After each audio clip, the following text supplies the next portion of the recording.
you want to dismiss this particular proposal. We have CDF, and have given us like 50 million shillings.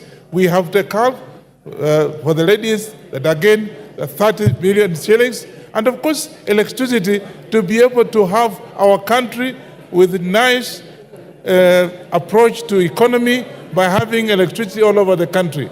Therefore, I think this bill is good enough. We should not actually dismiss it for the sake of it. We should be able to come in with positive approach to be able to move forward. As it is today, and we just want to dismiss because somebody called me and asked him, what do you want me to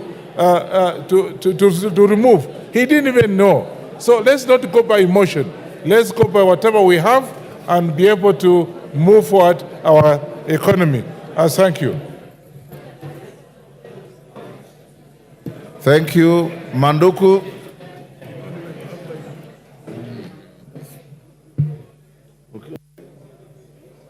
Thank you, Mr. Speaker. For avoidance of doubt, I stand to oppose the Finance Bill 2024 and urge my colleagues to vote no. Mr. Speaker, the bill as presented before the House goes against our own tax policy, which we approved in this House. But curiously, Mr. Speaker, in an effort to expand the tax base, there's a provision that has been sneaked in that will compel families to pay capital gains tax on land that they transfer to their children. If you look at the proposal to amend the Stamp Duty Act Cap 480, I find it difficult that if I give my son land or if I ask my family to donate land to my children, I'll be compelled to pay some taxes. Further than that, Mr. Speaker, and having worked at the Port of Mombasa, I can tell you that this country is a net importer. And therefore, increasing the IDF fees by 0.5% will have a net effect of having expensive goods manufactured locally. Mr. Speaker, there's a provision also in this bill that seeks to expand or to extend the number of days that the Kenya Revenue Authority can get back to taxpayers on decision making from the 60 days to 90 days. I find it curious that we want to give the taxman a lot of time to get back to us on very simple decisions which would otherwise streamline taxation. Mr. Speaker, my advice to the government is that they should get down to work. Avoid listening to tweeting economists and avoid too many prayers. Get back to work and grow the economy. Thank you, Mr. Speaker. Member for Kajiado Central.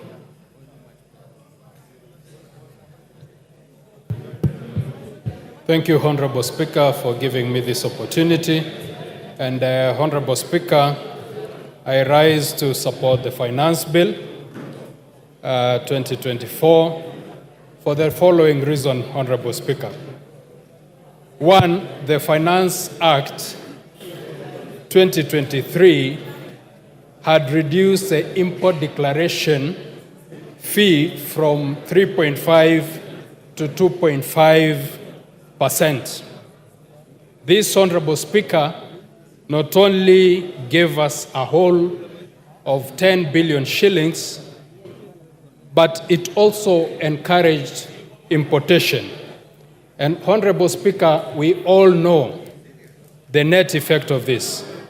The proposed finance bill, Honorable Speaker, is proposing to take back the importation declaration fee to 3.5 and therefore discouraging importation and therefore growing our industries.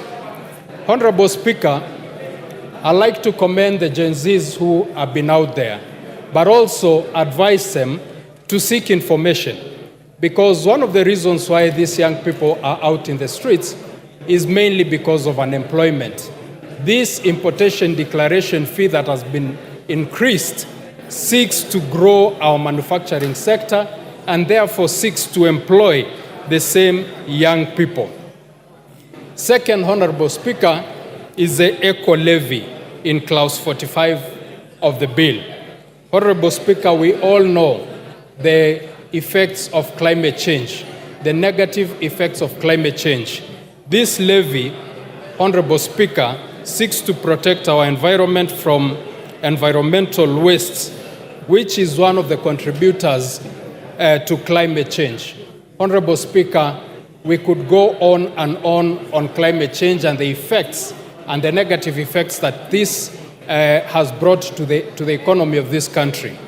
And lastly, Honorable Speaker, as a pastoralist, and I also urge the pastoralist members who are here to be keen. In the past budget, we have 1 billion shillings that is meant to be restocking money for our people. Our people had suffered losses due to drought. The 1 billion is going to be a game changer to our people. There is also money for value addition. And this, Honorable Speaker, I support the bill. Thank you. Thank you. Karole Omondi.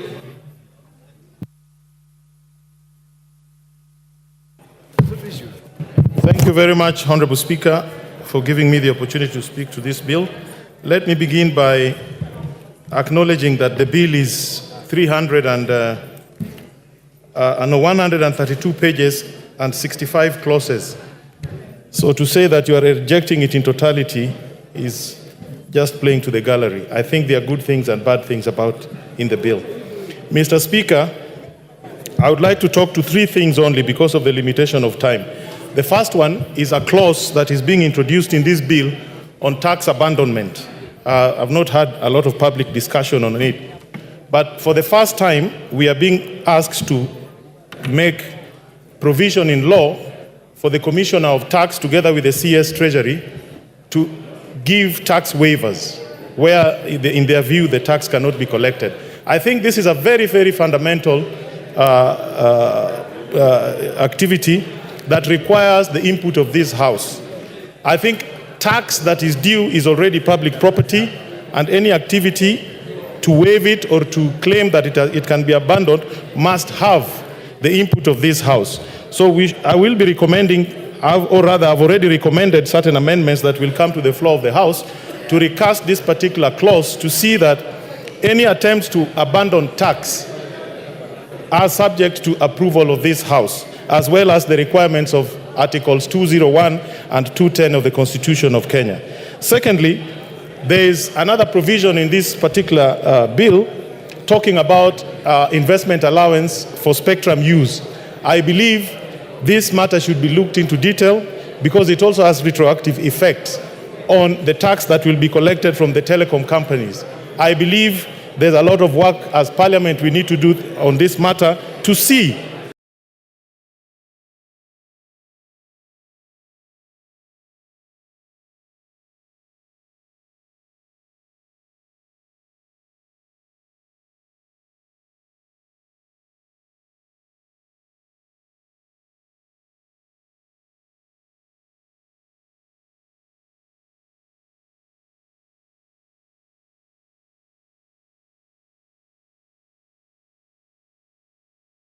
that we do not.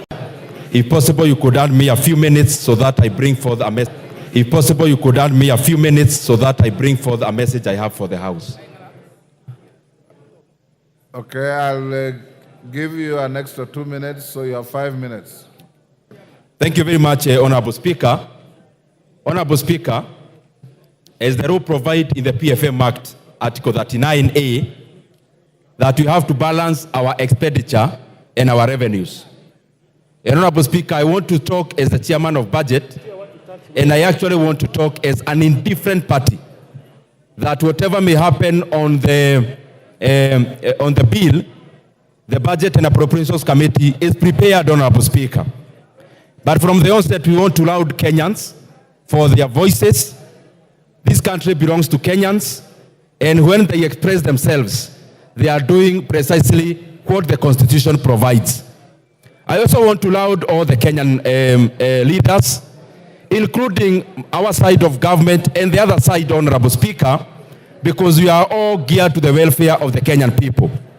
Honorable Speaker, I have since, and I want members to, if possible, they can have this in their mind as we debate. I have since received a letter and communication from the National Treasury addressed to the clerk of the National Assembly, but I am copied as the chairperson of budget. And Honorable Speaker, the Treasury is looking in all scenarios. Scenario number 1, if the bill passes only with the amendments from the Finance Committee. Scenario number 2 is actually if the bill, the MPs in their wisdom decide that we shelve it. And Honorable Speaker, if the status quo remains, that we pass the bill as proposed by the Honorable Kimani Kuria and the committee, the appropriations bill passes as it is, Honorable Speaker, as we did last week. However, Honorable Speaker, it is important for members to note that in case there is a downfall in terms of the revenues by the proposed 200 billion that was to be raised in the finance bill, Honorable Speaker, then the government and the National Treasury and the Budget Committee is also prepared for that scenario. And I have communication, Honorable Speaker, from the National Treasury from the proposals.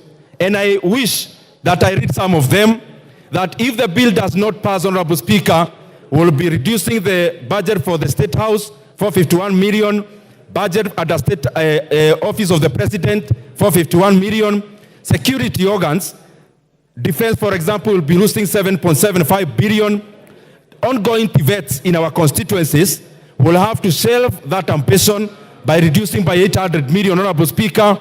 Higher Education Loans Board will be losing 3.2 billion. Honorable Speaker, the JSS teachers, 46,000 of them, Honorable Speaker, by letting this bill pass, will actually be giving jobs at the permanent and pensionable. And Honorable Speaker, if the wisdom of this House is to shelve that decision, then it means the JSS teachers, whom, Honorable Speaker, I would persuade this House that we confirm there will be no funding. NGCDF will be reducing by 15 billion shillings, which is 50 million per constituency, Honorable Speaker. The monies we appropriated for electricity, 50 million per constituency, Honorable Speaker, by, again, not giving the National Treasury the power for more revenue-raising measures, the 50 million per constituency will be disappearing today, Honorable Speaker. Coffee Cheriford will be cut 1 billion, Honorable Speaker, if there is no funding, Honorable Speaker, through the finance bill. Our last plea is this. This letter is public information. It can be shared to the members of Parliament. Honorable Speaker, my plea is this, as the chairman of budget, that if it's possible, the House Business Committee can actually bring the appropriations bill this afternoon.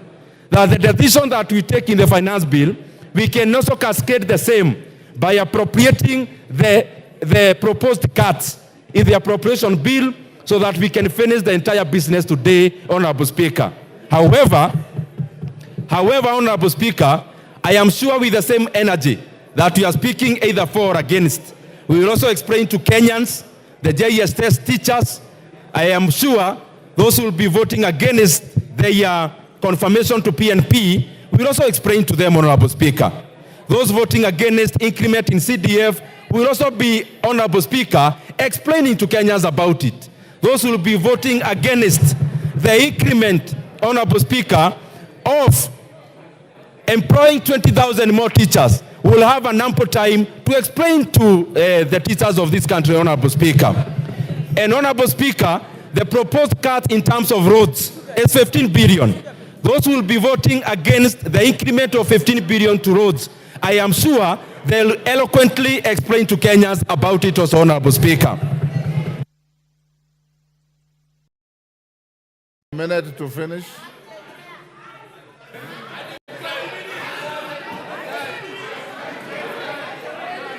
Order. Honorable Speaker. Order, honorable members. Order. Order. Give him 3 minutes and wind up. Honorable Speaker, I want to be very objective. Honorable Speaker, these are the proposed cuts in case there is no revenue-raising measures as proposed by Honorable Kimani Kuria. Honorable Speaker, number one, as I said, I want to be very clear. State House has been cut money 500 million, Office of the President another 500 million, security like defense is 7.75 billion cuts. Honorable Speaker, the same. We have already promised our JSS teachers that the 46,000 of them will be employed and on permanent and pensionable. Honorable Speaker, if we don't give the National Treasury the power for revenue-raising measures, it means the people will be voting against the confirmation of the 46,000 interns. Will have up to time to explain to them how they voted against them getting permanent jobs, Honorable Speaker. Honorable Speaker, the reduction in NGCDF is 15 billion shillings. That is a small figure, Honorable Speaker, because I can see members are saying 50 million is not much. In Kiharo, it's a lot of money, Honorable Speaker, that every constituency will be cut 50 million shillings starting July, Honorable Speaker. GAF, we just added them 500 million. Honorable Speaker, the proposal is to reverse the 500 million and also to reduce further by an extra 1 billion, Honorable Speaker. The monies we appropriated for electricity, 50 million per constituency, Honorable Speaker. I hope those who will be voting against electrification in our villages will have time to explain to Kenyans why they are voting against electricity in our rural areas, Honorable Speaker. Honorable Speaker, there is a proposed reduction. Order. Honorable Commissioner Mishi, I know you differently. Order. Order, honorable members. Order. Order, honorable members on both sides of the House. Order. Order. Honorable members on both sides of the House. In the tradition of Parliament, if you approve of something, you thumb your feet. You don't wail and shout as if you are in a rally. This is not a rally. This is a House of Parliament. Dindi, can you wind up? Honorable Speaker, the other thing is that there is a proposed reduction of 1 billion shillings in livestock restocking.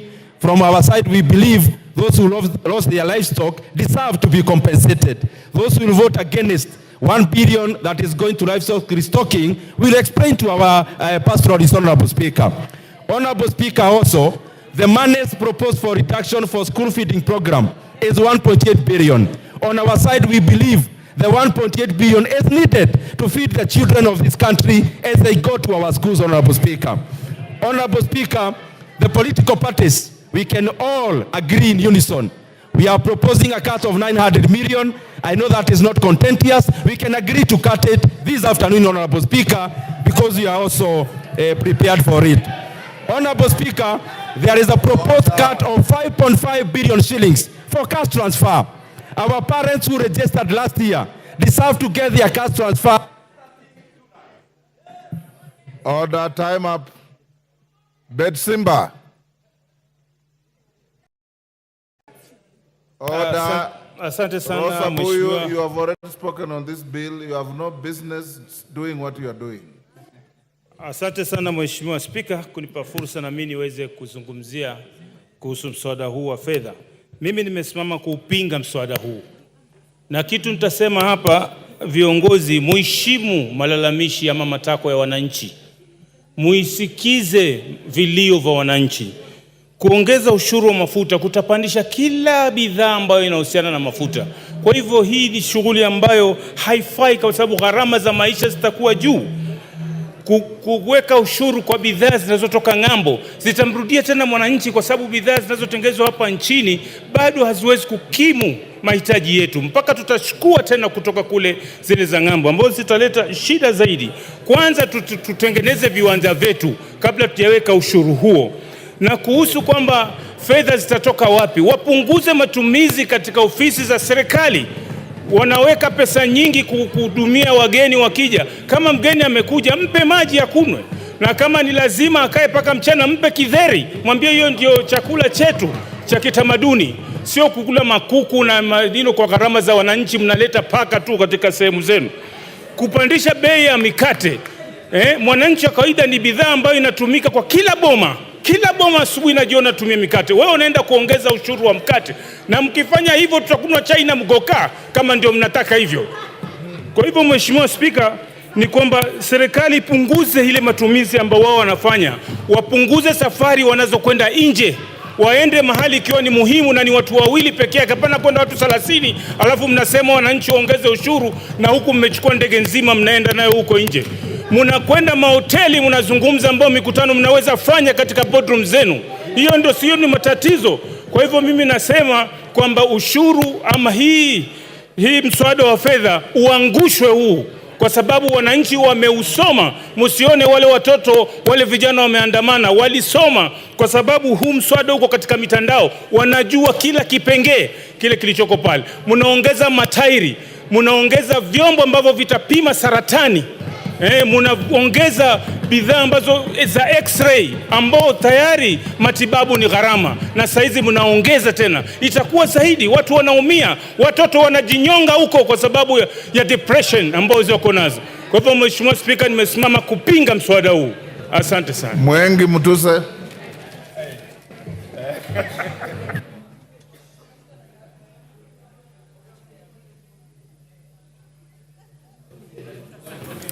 Thank you, Mr. Speaker.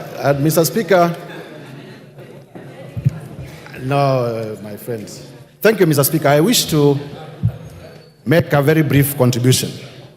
And my contribution, first of all, is to debunk some erroneous myths that have been perpetuated in this debate.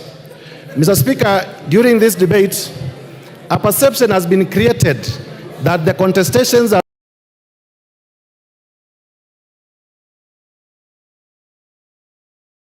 around the finance bill have only happened after President William Ruto became president.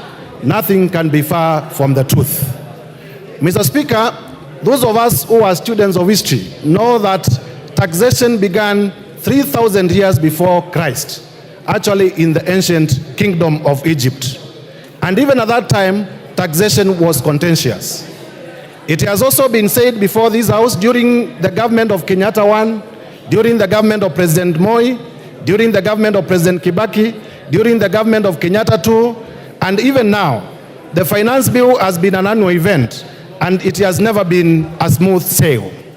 But something different has happened this year, Mr. Speaker. During the many times that the finance bill has been presented before Parliament, a lot of the times the voices of the people have never been factored by either the Parliament or by the executive.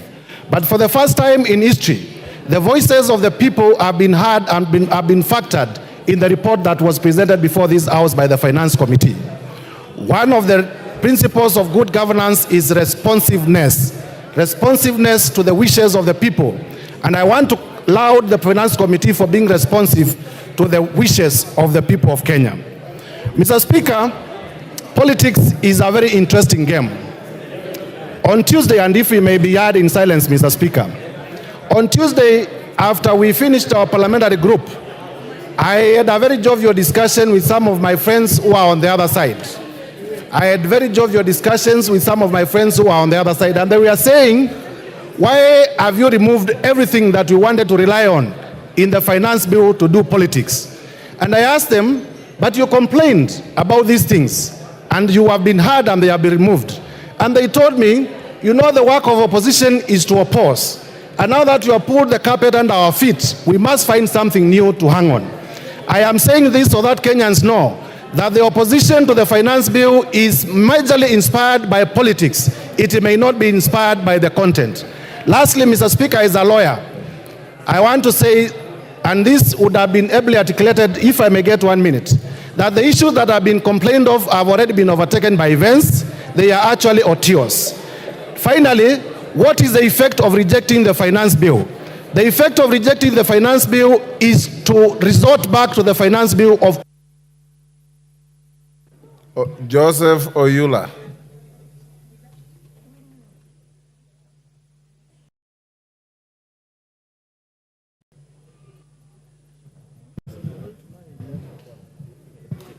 Well, thank you, Mr. Speaker, for giving me this opportunity to also contribute to this important bill.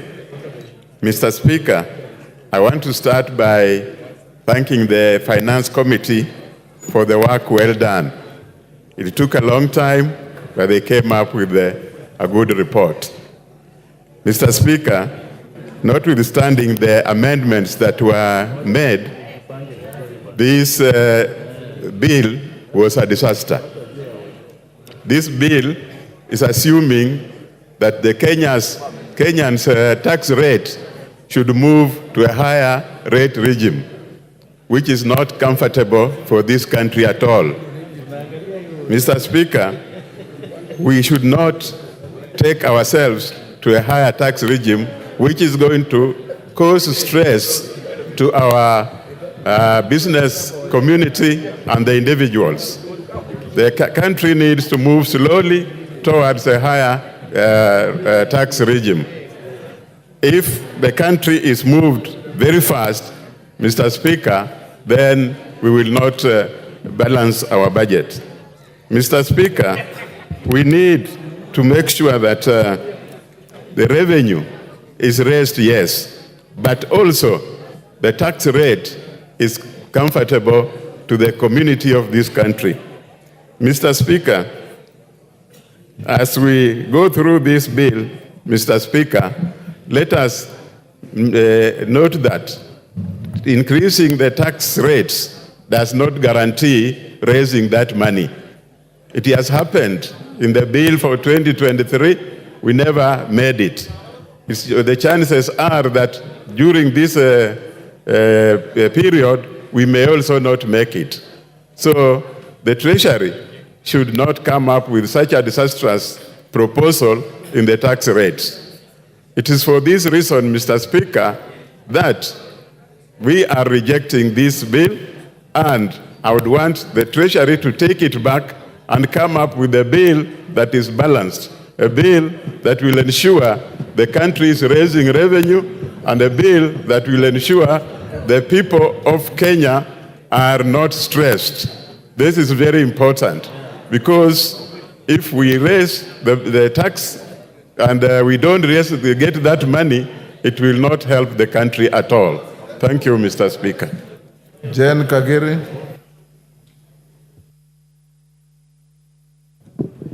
Thank you, Honorable Speaker, for giving me an opportunity to contribute to this very important bill. Honorable Speaker, allow me to start by congratulating the Finance Committee for listening to Kenyans and honoring their requests on the deletion of the taxes that they felt that were punitive on them. Honorable Speaker, I would want to contribute on the clause on the introduction of eco-levy on sanitary towels and diapers. Honorable Speaker, I speak as the chairperson of the 47 women representatives. And recently, Honorable Speaker, we had the opportunity of enacting the Education Act of 2016, where we ensured that every student from class 5 to class 8, girls receive their sanitary towels. Honorable Speaker, out of the 47 counties, only 4 local manufacturers were given the opportunity to supply these sanitary towels. Honorable Speaker, this prominent house has been treated to a lot of drama and untruthful stories of the situation we find ourselves with sanitary towels. Allow me, Honorable Speaker, to state that this levy has been introduced so that we encourage our local production and our local manufacturers, Honorable Speaker. I hear some members say that we will have low supply because we don't have enough manufacturers. Honorable Speaker, I have had conversations with our manufacturers who are able to produce enough sanitary towels for us. Honorable Speaker, a visit to the supermarkets made me learn that sanitary towels that are locally manufactured are cheaper than those that are imported. Honorable Speaker, we cannot allow importers to continue making unscrupulous profits on Kenyans here, yet they pay no excise on their products, and the local manufacturers have to pay VAT on their raw materials. Honorable Speaker, I stand to support this bill, and I stand to support the eco-levy be charged on sanitary towels and diapers to ensure that we grow our local manufacturers. A local manufacturer told me he used to have 600 employees. He has reduced them to 100 because of idle capacity. Honorable Speaker, it is our time to stop speaking from both sides of our mouths. If we want to create employment, we cannot be the defenders of importers. Anybody who wants to import can come set up the industry locally, and that way we are going to give them all the business that they need. And if they lack a place to go and establish their industries, I'm gladly welcoming them to Laikipia County, where they can come and set up a manufacturing industry, and we will not charge them any duty as long as they are producing diapers and sanitary towels locally within our country. Honorable Speaker, allow me to conclude by saying, Honorable Speaker, allow me to conclude by saying, I'm speaking as a user of sanitary towels, as well as a mother to a toddler who uses diapers. So, Honorable Speaker, anybody telling us about imported sanitary towels, they range from the price of 75 shillings to around 175 shillings. Locally produced sanitary towels are ranging between 55 shillings and 75 shillings. Andon Oloch.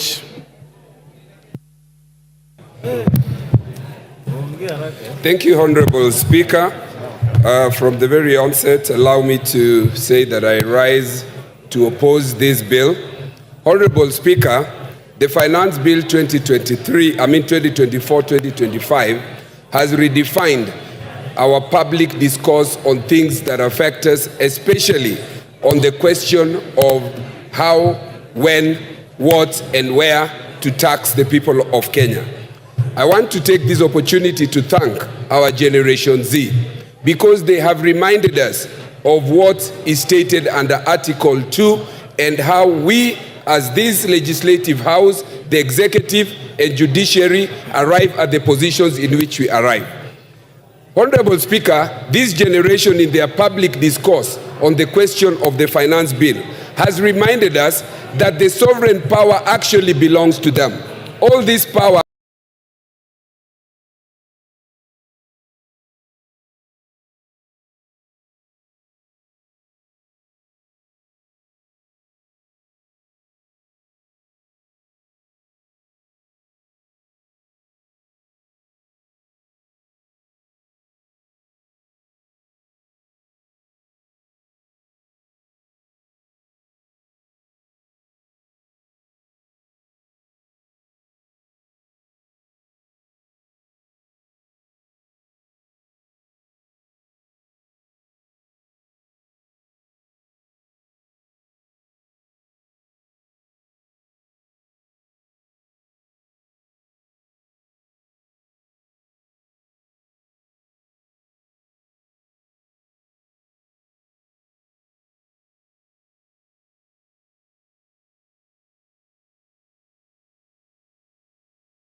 against the will of Kenyans. Kenyans want development. We have heard the cries of Kenyans. And Madam Speaker, we have done the right amendment. And your time is up. Honorable Muliungi, Mwingi Central.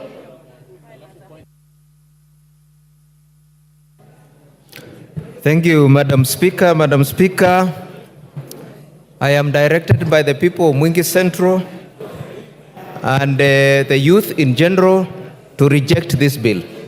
Madam Speaker, I therefore rise to oppose. Madam Speaker, this bill is not only punitive, but retrogressive. Madam Speaker, the amendments done by the Finance Committee were meant to hoodwink Kenyans because in the first instance, why did you put tax on bread?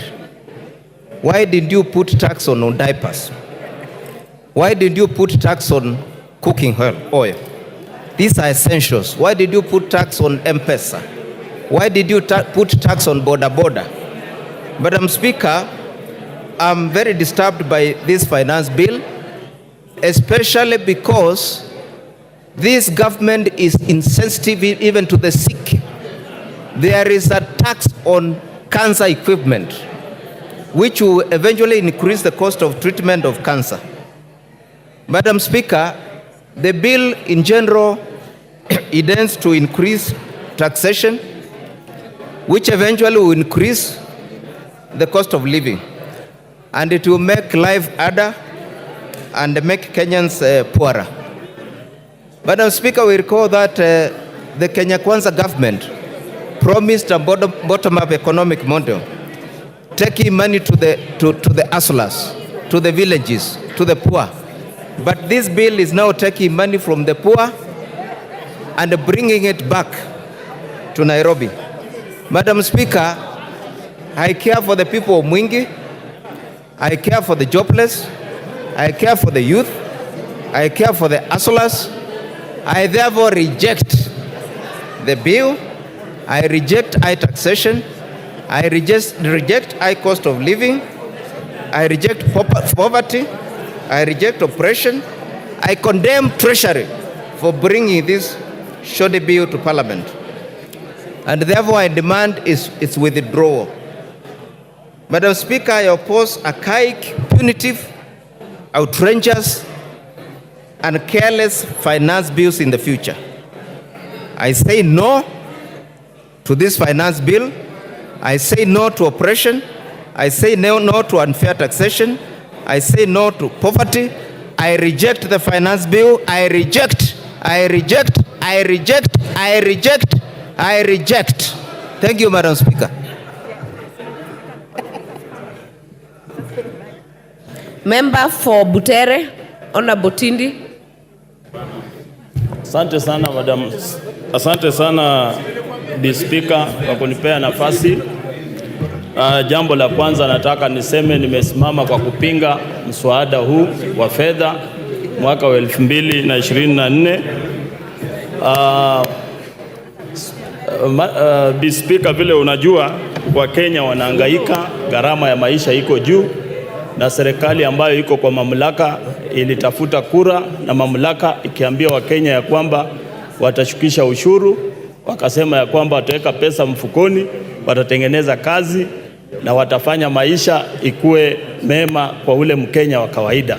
Kwa hivyo hii mswada wa fedha unaongeza ushuru ambayo ni kinyume na vile walieleza Wakenya. Hii mswada unaongeza gharama kwa ubebaji wa miwa kutoka kwa shamba ikienda katika kiwanda, na hiyo itadhuru bei ya mkulima kupata ile faida kutoka kwa miwa. Pia tuko na kipengele ambacho kinaongea kuhusu maneno ya kuongeza bei kwa vifaa vya kufanya utafiti katika ugonjwa wa saratani. Kwa hivyo mimi kama mjumbe wa Butere, Bi Speaker, mimi napinga mswada huu wa fedha 2024, na nasema ya kwamba wenzangu ambao kwa serikali watimize ile ahadi ambayo waliambia Wakenya tunataka tuone mama mboga akifaidika katika serikali, tunataka kuona bodaboda akifaidika, tunataka kuona mtu wa chini ambaye ni hasla. It's our constitutional right and we are peaceful.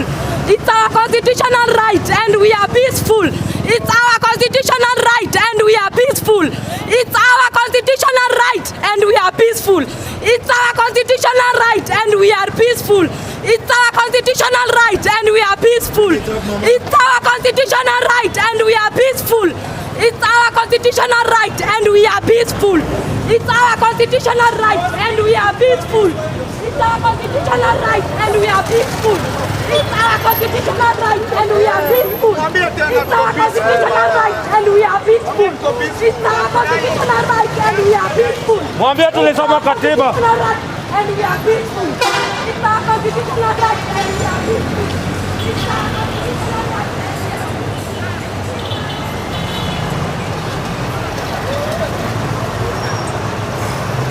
Anatufanya vibaya hapa. Haya. Twende wapi?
huku down, kuna mfuka huku chini.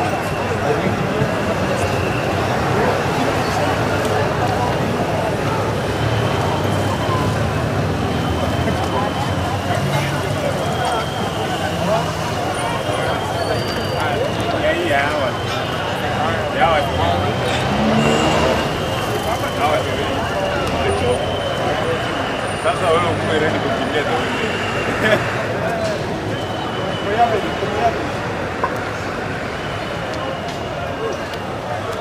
Ano?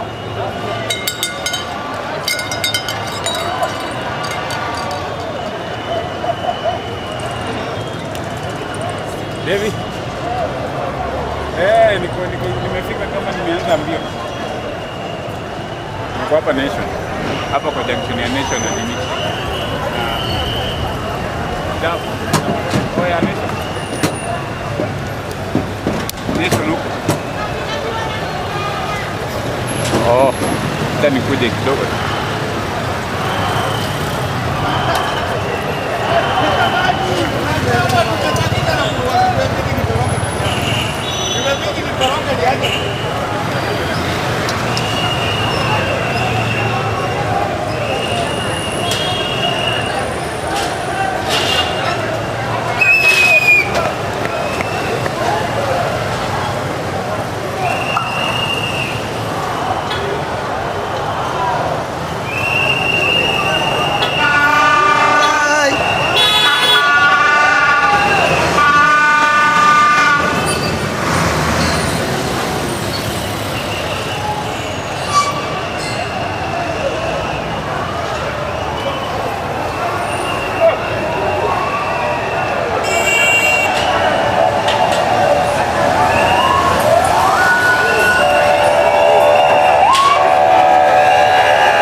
They are asking where's the opposition. Do you feel let down by the opposition? Yes! The opposition has had their own time. No, they have tried. We have tried. But this is not led by the opposition. This is led by the youth. The people. That everything is not working. So we do not want anybody. Enough is enough. Enough is enough. These people are the people who mean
JSS teachers coming from an area where teachers is a challenge to our schools.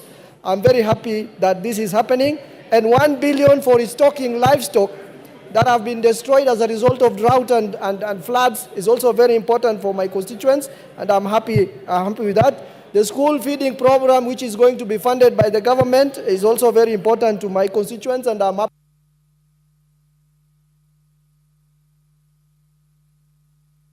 Your time is up. Member for Westlands.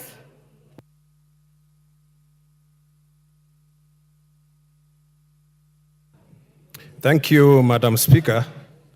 Madam Speaker, from the onset, I want to say that I oppose this bill because, Madam Speaker, Kenyans are feeling the weight of being overtaxed. And Madam Speaker, I'll paraphrase, Madam Speaker, what the former Prime Minister of England said, Winston Churchill. For a nation to try to tax itself into prosperity, it's like a man standing in a bucket and trying to lift himself up by the handle. Madam Speaker, the problem we have in this country, Madam Speaker, is not about taxes. Kenya is not paying taxes. Kenyans pay taxes, Madam Speaker. But the problem is this money is not used properly. There's a lot of wastage in the government. There's a lot of corruption. And the corruption these days is done in the budget. Madam Speaker, they hide money in the budget and it disappears. People negotiate deals and hide money. Madam Speaker, if this money is put to good use, the government will have enough money to do their projects and serve Kenyans, Madam Speaker. Madam Speaker, the several proposals that have been made, and some of them, Madam Speaker, have been dealt with by the committee. But Madam Speaker, this we must bring to the amendment when it comes to the House, Madam Speaker, because this bill does not address an equitable and inclusive fiscal policy that fosters sustainable development, Madam Speaker. Madam Speaker, the Finance Bill 2024, as it stands, is punitive and it will have devastating effects, Madam Speaker, on young people, not only in Nairobi, but all over the country. And Madam Speaker, you've seen the young people who are demonstrating now are young people. This G generation, Madam Speaker, they have come out in droves. And Madam Speaker, if anybody is trying to wish them away, these young people, they don't care. They are serious and they're coming out with issues. They have taken our numbers, they are sending us messages. And Madam Speaker, these children are now saying no, and that was the government promised that they are going to lift their lives from bottom to up. But now it looks like it will never happen. So, Madam Speaker, this bill does not address those issues, and I oppose.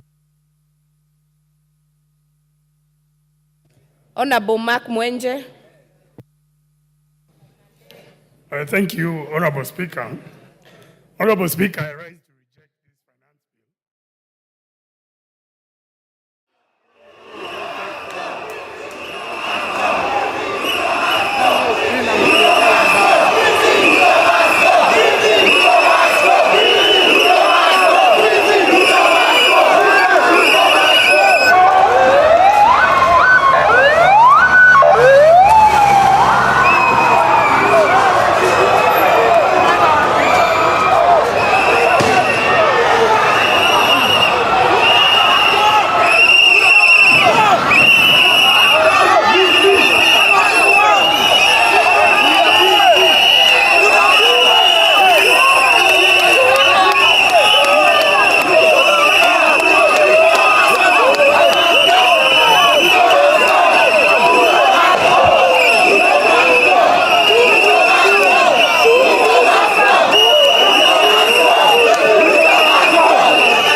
Na tukimaliza hivyo siwezi karibia waje.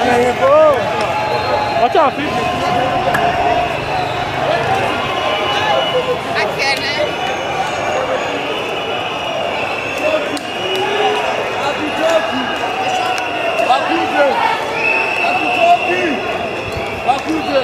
Hawa nimepiga wote. Those people don't have to know.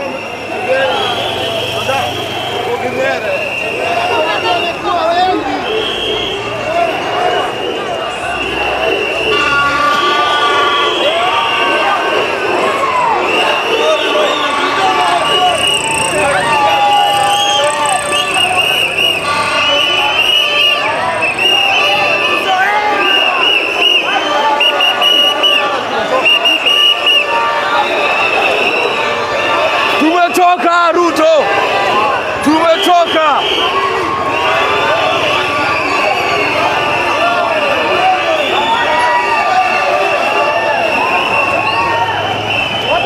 Hata wakuje.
Sisi tumeanzishwa huko nini? Tumeanzia huko Archive. Kikam. Hata nimeingia hata kwa cheka skati. Nimelia. Hii kazi itaki. Mbona wewe amekuja? Nimeweka flight mode bwana. Sasa.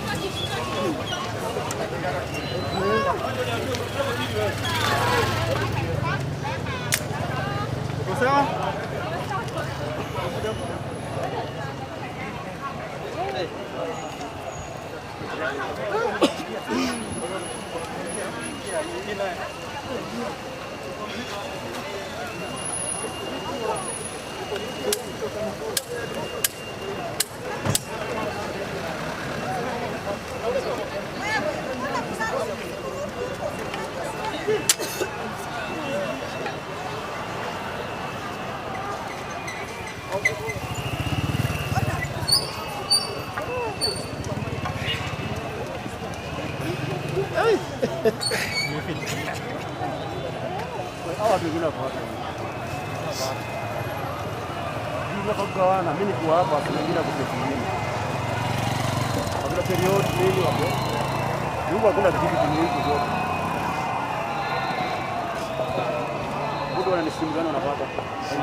Actually, on some of the few items, and even the proposal to levy the capital gains on the transfer of the property.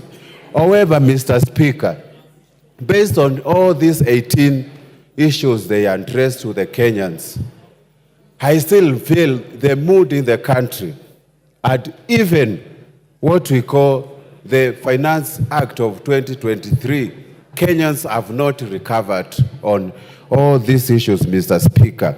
And based on what I have been instructed by my voters, based on what Kenyans are doing at the moment, even now, going all over the street, I want to oppose this finance bill on that issue. Mr. Speaker, I think we can actually do a lot of things. And the reason why I'm opposing the finance bill, number one, is a proposal to increase the import declaration fee at a rate from 2.5% to 3%. And we know Kenya is a net importer on so many issues. Actually, 60% of what we consume in this country is imported. It means we are going to have a multiplier effect in this economy. The other issue, Mr. Speaker, was the increase on duty for gaming and betting, and nobody has spoken about this issue. Increasing it from 12.5% to 20%, Mr. Speaker, this is the only fund we are relying to take the sportsmen and other people to compete in international competition like the Olympics Games we are going to witness in France next month, Mr. Speaker. It's going to... Thank you, Nguna.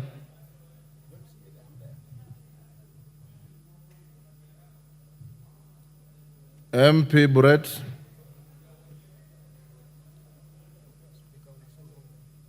MP Brett.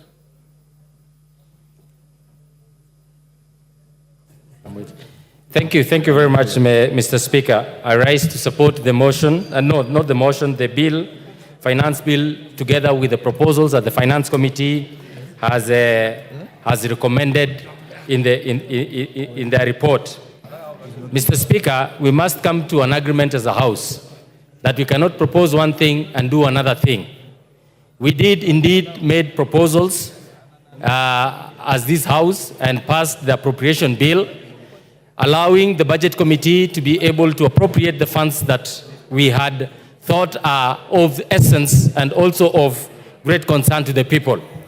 Mr. Speaker, in accepting and agreeing to the appropriation bill, the monies that we had voted for the constituencies, the various projects that are within our constituencies and the nation's development, we did therefore agree that we will be able to raise these revenues either through ordinary tax or the proposals that the Finance Committee are going to come for us to be able to fund these projects.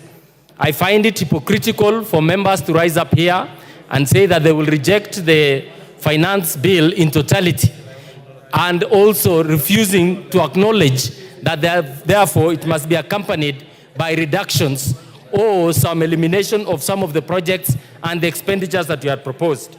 Mr. Speaker, having read through the appropriation bill, this bill had proposed 1 trillion shillings, close to 1 trillion shillings, on repayment of interest on debt. This in itself has been monies that were taken, loans that were taken by the previous governments combined. And we must be...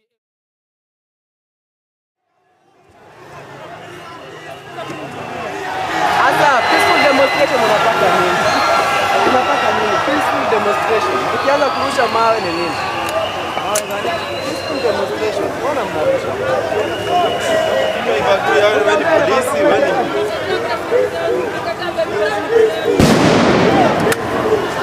Wewe.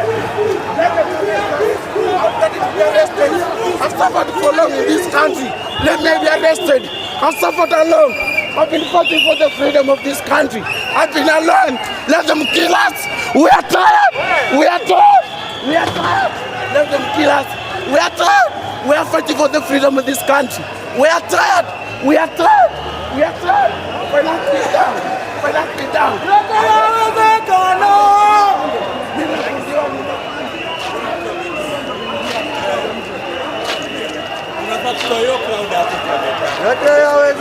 Yote yawezekana.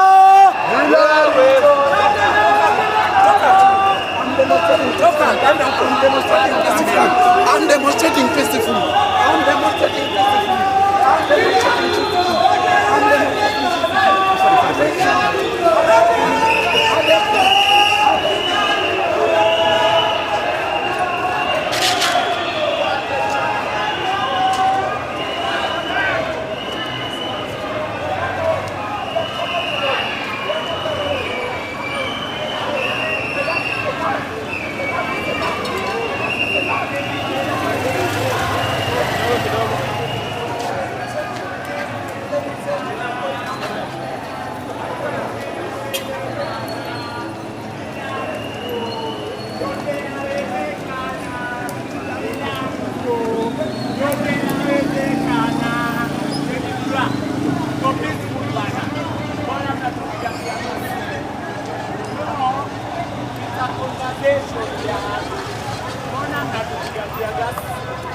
Hakuna mtu amepiga wala mnatua.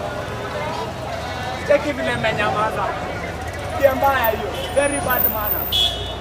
Coming from the authority. Tabia mbaya hiyo.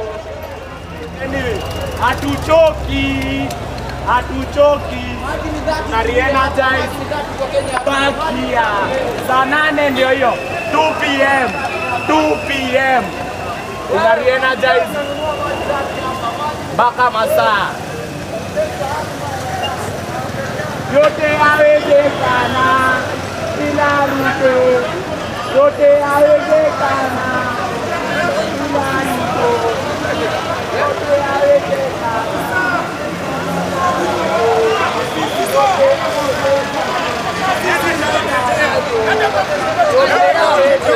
Kupigania pesa yako na kukupiga.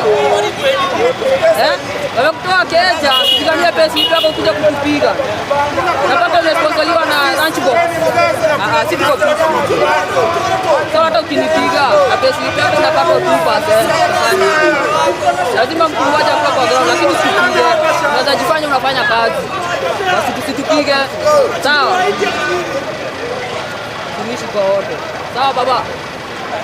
Wewe siwezi weka 5, siwezi weka kazi bro. Watu kuna amani. Usikuje ukapoteza mkono kimcheza mchezo, unasha mkono pole. Wewe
outside. Fighting for our fucking rights. We are peaceful. Tumechoka kukua slaves in our own country. Hiyo tumekataa. Tumekataa. BBI, mbona usikatai financial bill? Hatutaki. Just forget about it. Financial levy hatutaki. Go ahead and plan another thing, lakini financial bill hatutaki. Mimi nasimama hapa kasi mbele. Mtaani kusema nini? Mambo ni lai. Unapandisha mkate. Mimi kule ndio ujinga. Utaenda nyumbani utake usitake. Na mtu nikwambia kitu kingine. Mimi kama mjaluo. Bei unga unibadilisha lakini sawa. Lakini mambo ya kupandisha finance bill nimekataa. Ruto must go. Ongea sana Ruto wewe wafua uende.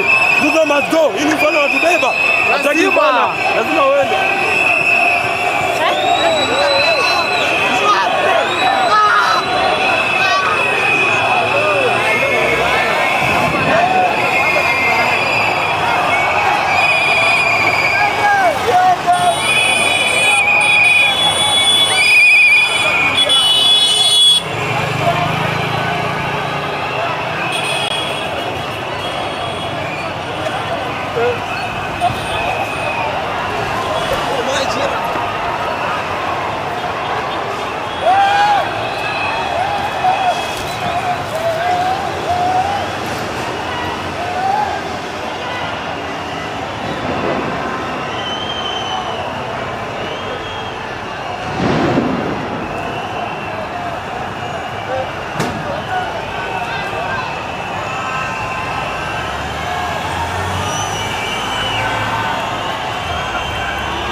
Ramayan.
Hii tukimpea mwaka moja atatuua bana. Tafadhali atunyonge saa hii.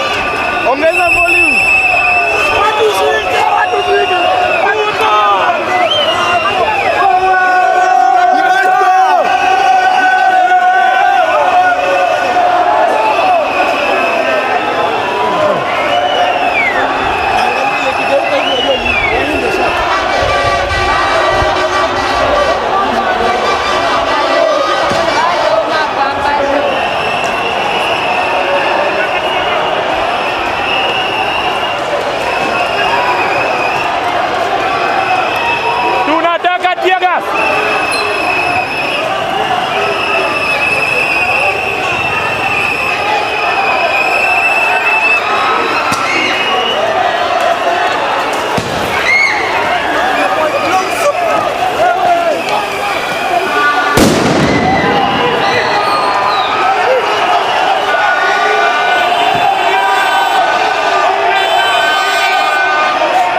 Ili mapodela ngekusia. Usha mfanye huyu. Wewe mbwani.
Hiyo watu wanaanza kurusha mawe kwanza.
Don't use water.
the way it is.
Mwambieni achukue hii ajifunge. We are tired of you, motherfuckers. We are tired of you. We are tired of you. It's our time right now to take over. We are going to take over all the streets of Nairobi. What the purpose we are ready to do. We are taking down.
Kuna watu mapana.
Wewe nani? Watu wengine wanakuja hapa.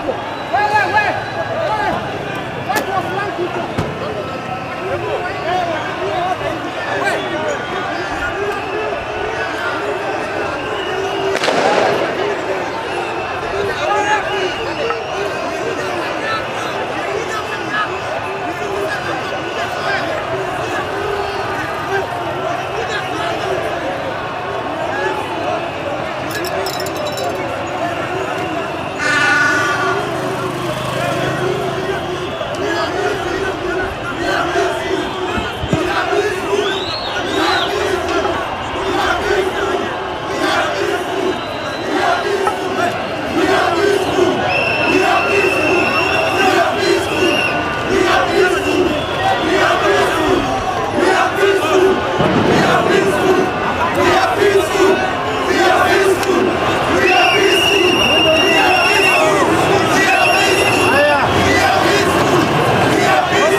They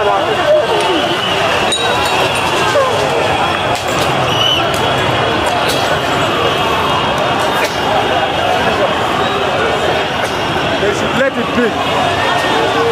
This is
pesa yetu lazima tuibadilishe do.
constitutional delinquent. We don't need, just go.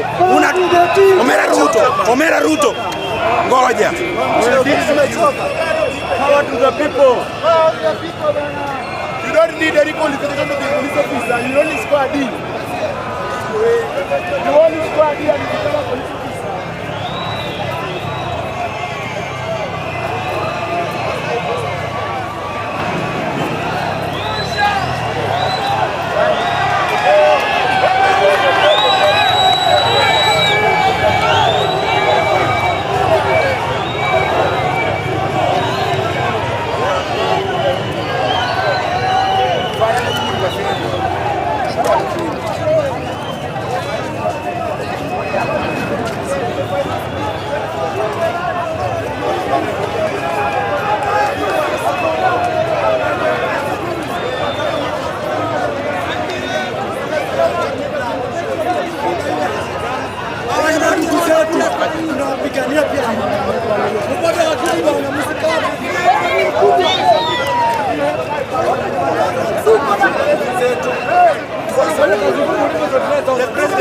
We won't agree to that.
Walikuwa na shughuli.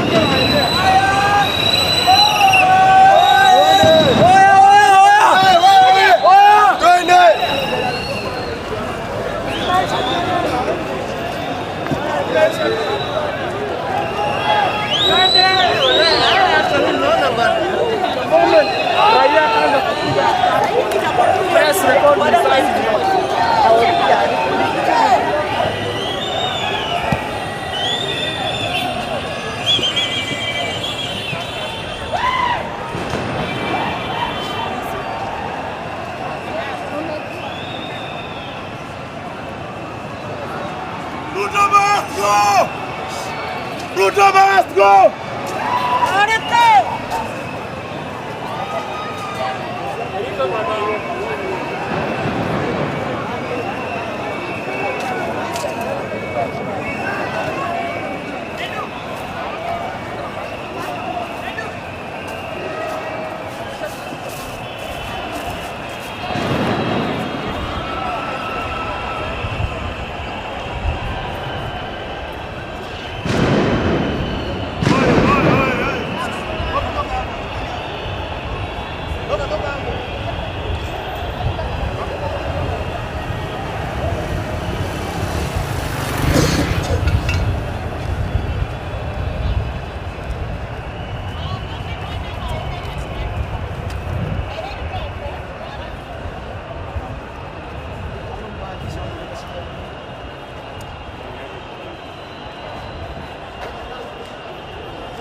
Oi.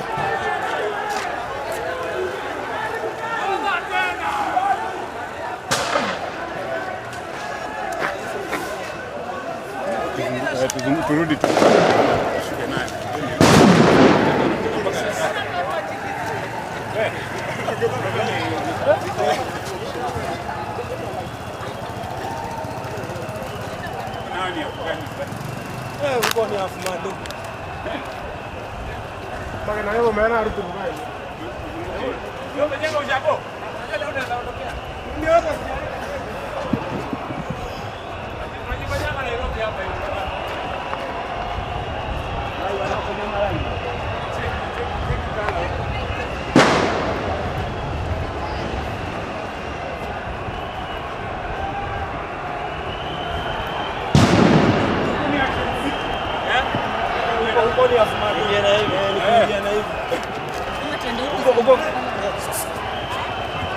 Asili tunapita hivi. Tunapita hivi.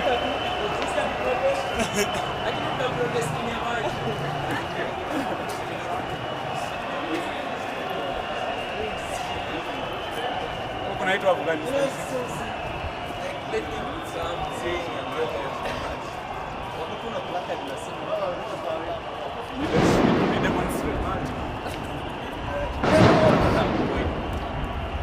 Kwani huko kuna akina nani?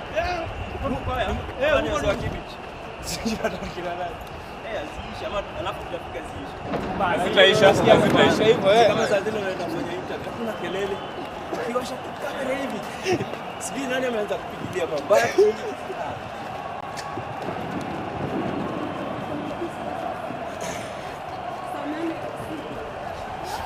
Sikia town, sikia Nairobi. Sikia Nairobi.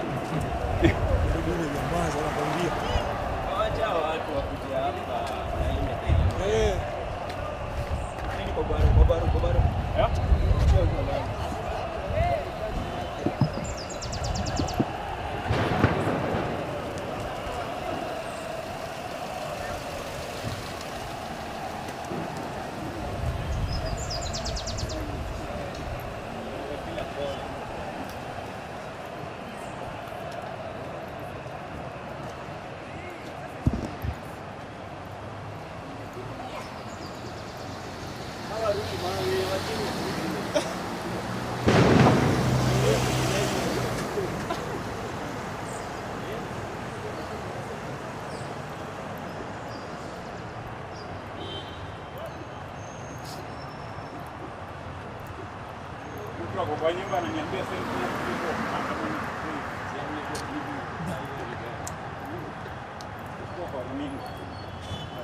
achukue video kwa mimi.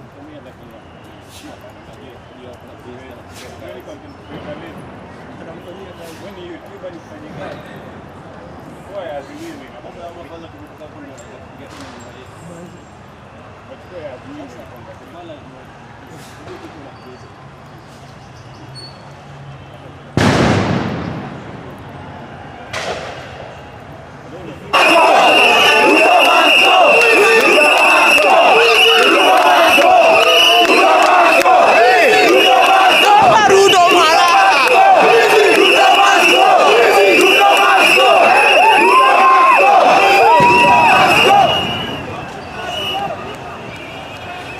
Ndio natokea huko. Hapa ni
should not obey unlawful orders. The unlawful orders that you are being issued should not be obeyed. You don't need to tear gas us. We are protesters that have come to protest peacefully, and there is no way you are going to stop us from protesting. It is our right. You are to facilitate us to protest peacefully. That's the only involvement of a police officer. And it is not peaceful protest. This is protected under the Constitution. You cannot. You cannot do it.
This thing you are going to court, get people personally accountable. If you are a police officer, you shoot a bullet, you'll be personally accountable. Imagine nobody will be accountable on your behalf. You've heard of the use of a live bullet. Evidence has been collected. A live bullet has been used, evidence has been collected.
And this is creating unnecessary tension in the country. Under Sieke. And this is causing unnecessary tension in the country. I said in the morning that we are not under a state of emergency. And this country is not a police state, Honorable Speaker. So can we address this matter? Because this is the house that addresses issues concerning the people.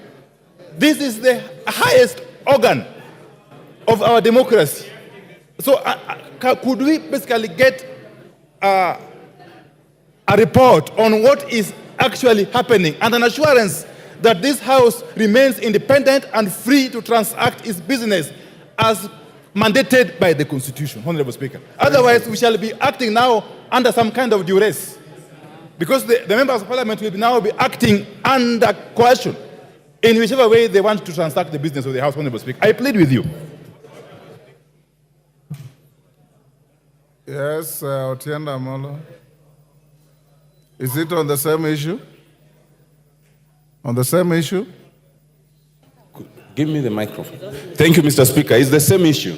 Mr. Speaker, I want to confirm that I have just approached the precincts of Parliament. The precinct of Parliament is blocked from this side of Intercontinental. It is blocked from the other side of Protection House. If, even for us members of Parliament, Parliament is blocked, then what are we supposed to do? Mr. Speaker, it is not just the House of Parliament that is august. The precincts of Parliament is also august. And I think, Mr. Speaker, you should give direction that our orderlies open access to Parliament. There is no reason to blockade Parliament.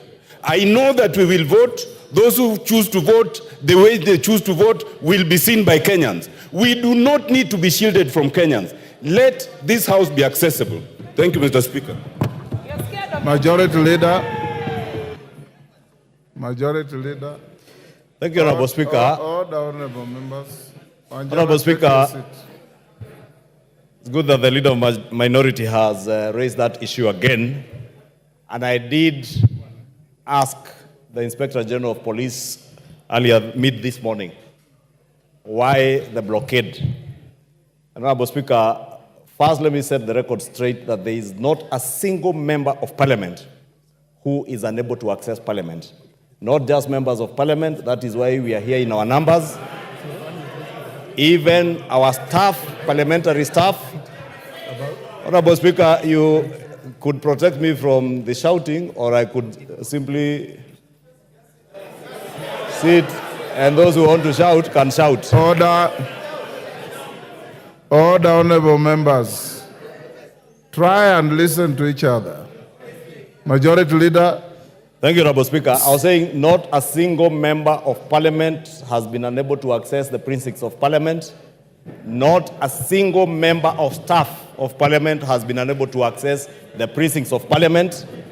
And the Inspector General of Police confirmed to me this morning that there were organized groups who had planned to take siege, or what Honorable Junet calls siege, take siege of Parliament, and criminal elements who also intended to use the ongoing peaceful demonstrations under the pretext of the peaceful demonstrations to access Parliament and cause harm to members of Parliament.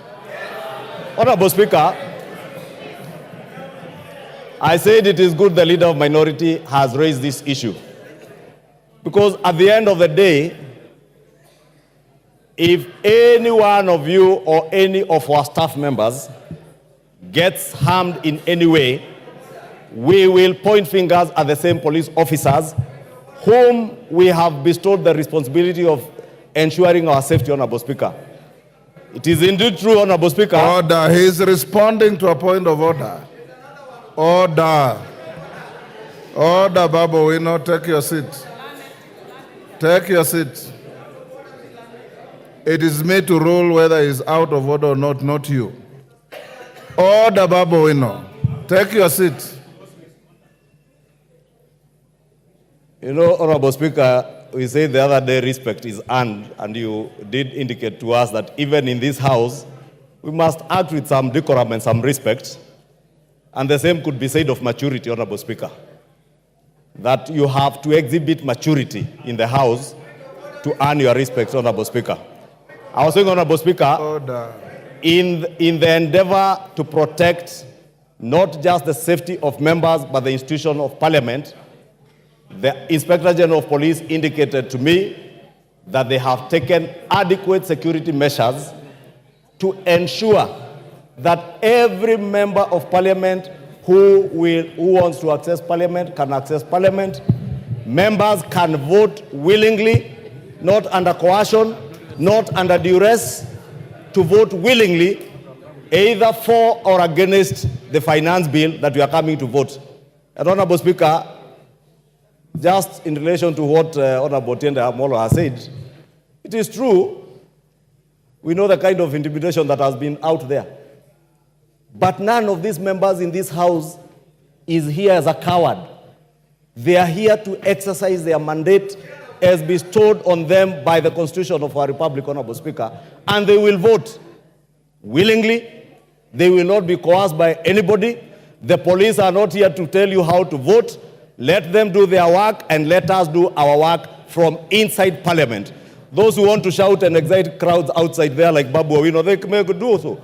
Or they could go parade themselves with the people parading themselves outside there. But not in this chamber. He must behave in a mature way, not the indecent, immature, imbecile manner he behaves.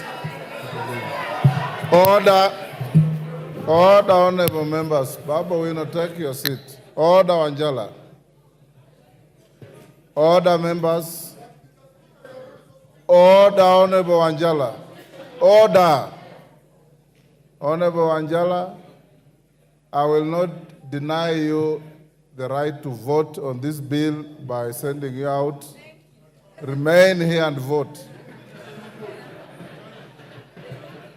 Honorable members, I know that's what you are soliciting, and I'll not give it to you. Order, honorable members. Honorable members, each and every one of you has the right to be in this House, to represent the people who send you here, to legislate for this country, and to oversight the executive. In coming to this Parliament, nobody, and I mean nobody, has any color of right, either in law or in fact, to prevent you from coming to do your duties. Seeing how many we are here, it is testimony to the fact that you came in freely. Secondly, the grounds of Parliament, as stated by Senior Counsel Otiende Amolo, are hallowed grounds, are protected grounds. And that's why no member can be arrested or served with any court summons or processes within the precincts of Parliament. You are protected to that extent. Beyond the precincts of Parliament, the Speaker and the administration of Parliament have no jurisdiction. Our jurisdiction is here in the chamber and within the precincts of Parliament. I instructed the majority leader, after Honorable and I raised the issue, to get in touch with the police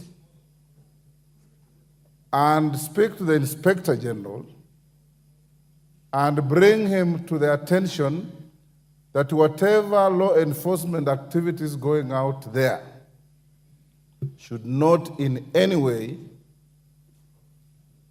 interfere with your legislative work. And I've been in this precinct since 6 a.m. this morning.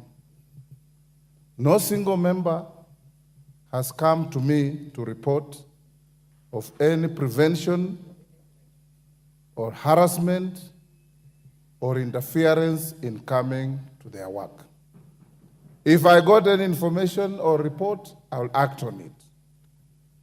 20 minutes ago, I had a meeting with the Sergeant at Arms and his team to ask them if they have any report on security issues around Parliament. They indicated to me that they are hearing noises out there, but within the precincts of Parliament, they have no report to make because there are no incidents. That being the case, honorable members, I want to encourage you. So far, so good. You have debated this bill with extreme decorum and intellectual industry. You've done such a fantastic job. There could have been a few errand members, but all of you have been very good. Kenyans have watched each and every one of you speaking to this bill. Now that you have reached the level of going to vote, I want to encourage us to carry the same honor to the people who send us here. That we are here to protect their interests, not physically, but intellectually. We must be conscious of the fact that we are the conscience of this country.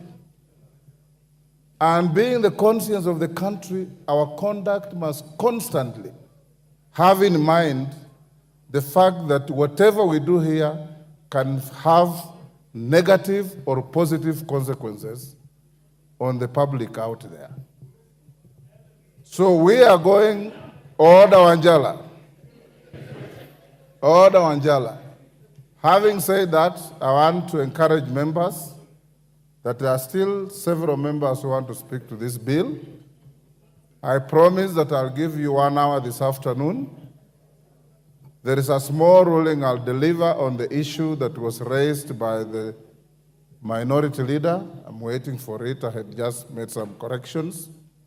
When it comes, I'll stay the proceedings and give that ruling in just 3, 4, 5 minutes. So we'll go on for 1 hour. After 1 hour, we will call the mover to reply, as we had agreed. Order. We'll call the mover to reply. Upon replying, we'll go to the vote.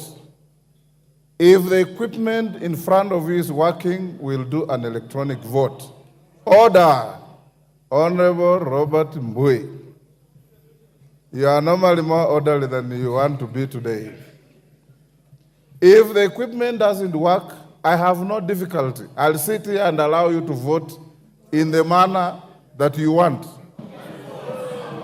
The end order Wanjala, whatever means of voting you have, the end will justify the means.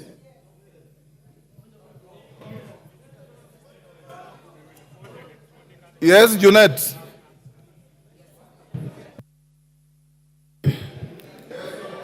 Mr. Speaker, thank you very much for your guidance. That was researched guidance. But Mr. Speaker, it is of the view of the minority that on this matter of the finance bill, Mr. Speaker, we do voting manually or orally or through roll call, Mr. Speaker. On this one, people don't have a lot of faith in the gadgets. So, Mr. Speaker, we want to vote now this one orally so that everyone can, his vote can count. This one, Mr. Speaker. We seek your indulgence. Order, members. Let's cross that bridge when we reach it. Next order. Yeah. Honorable Oundo. Honorable Oundo, you have a statement. All the honorable members. Thank you, Honorable Speaker. Honorable Speaker, pursuant to provision of Standing Order 44.2c, I rise to request for a statement from the chairperson for the Departmental Committee on Administration and Internal Security regarding the facilitation of national government administrative officers, especially from Samia Sub-County.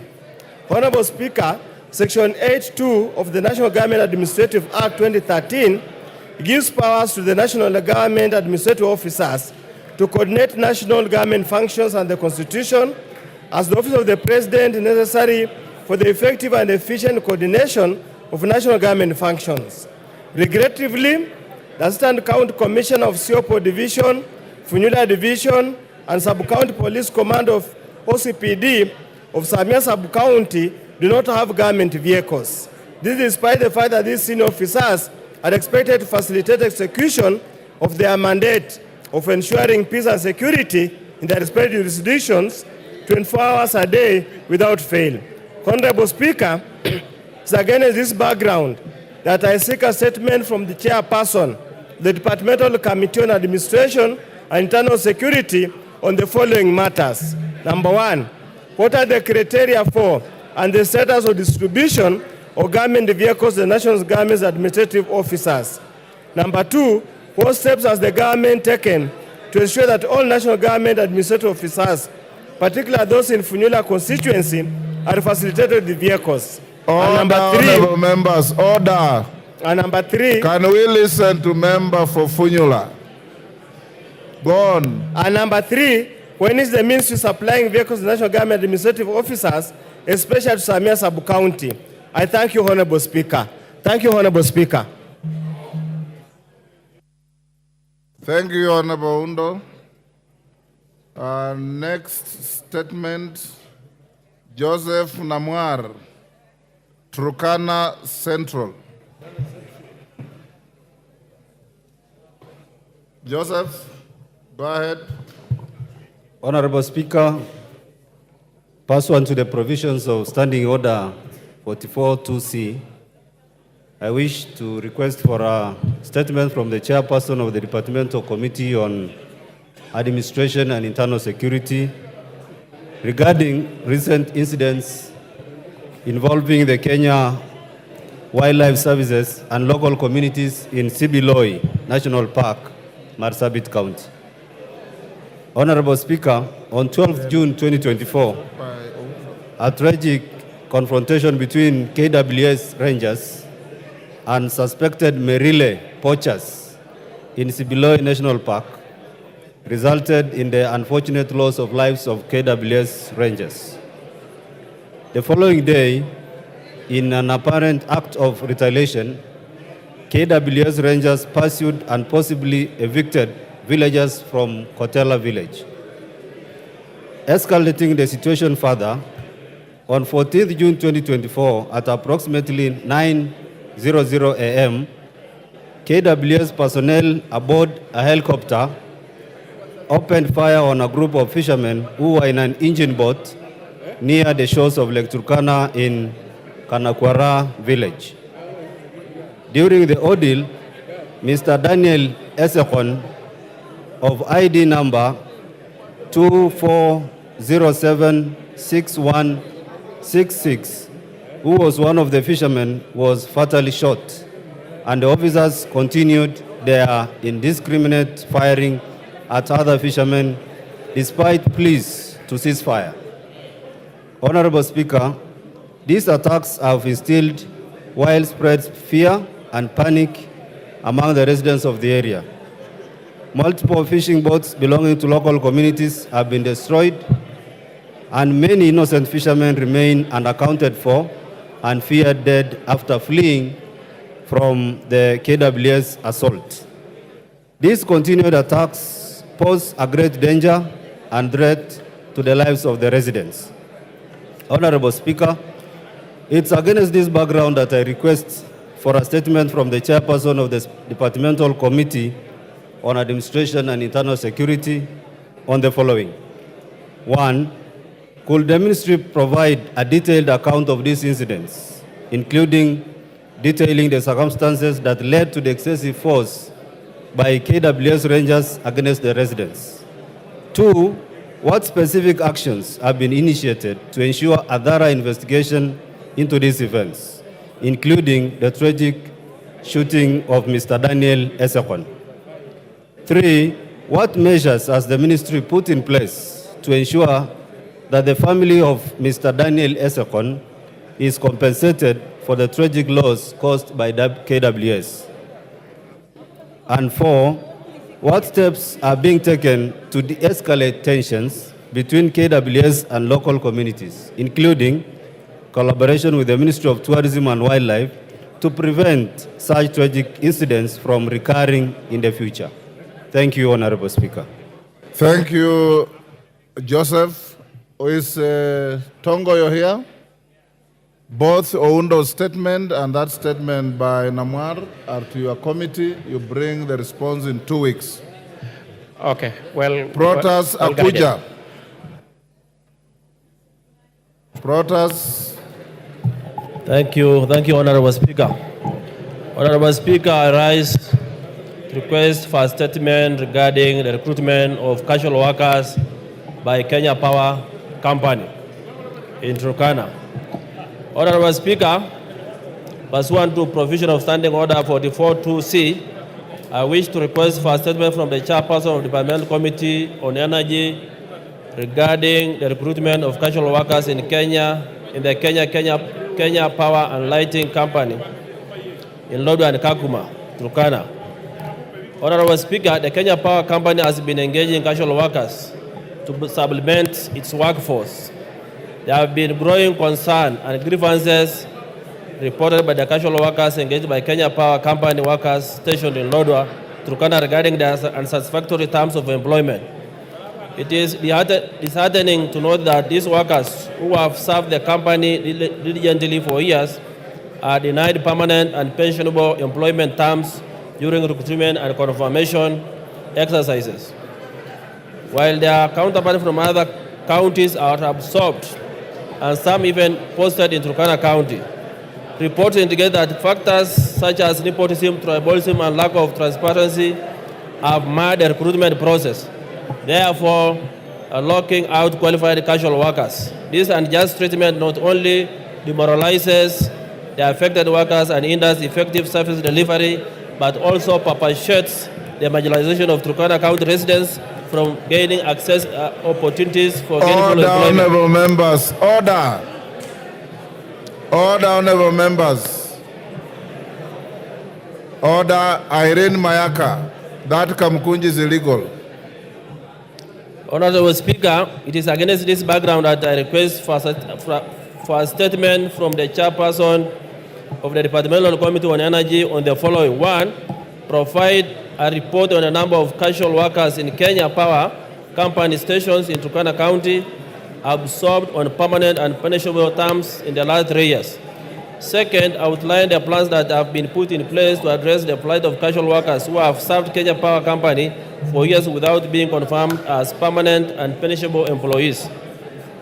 Three, what measures has the ministry put in place to combat nepotism, tribalism, and corruption in the recruitment process to ensure qualified casual workers get a fair opportunity? Thank you, Honorable Speaker. Thank you. Honorable Lilian Sioi.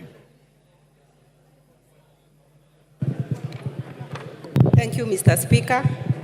I raise to request for a statement. Sorry, Lilian, just hold.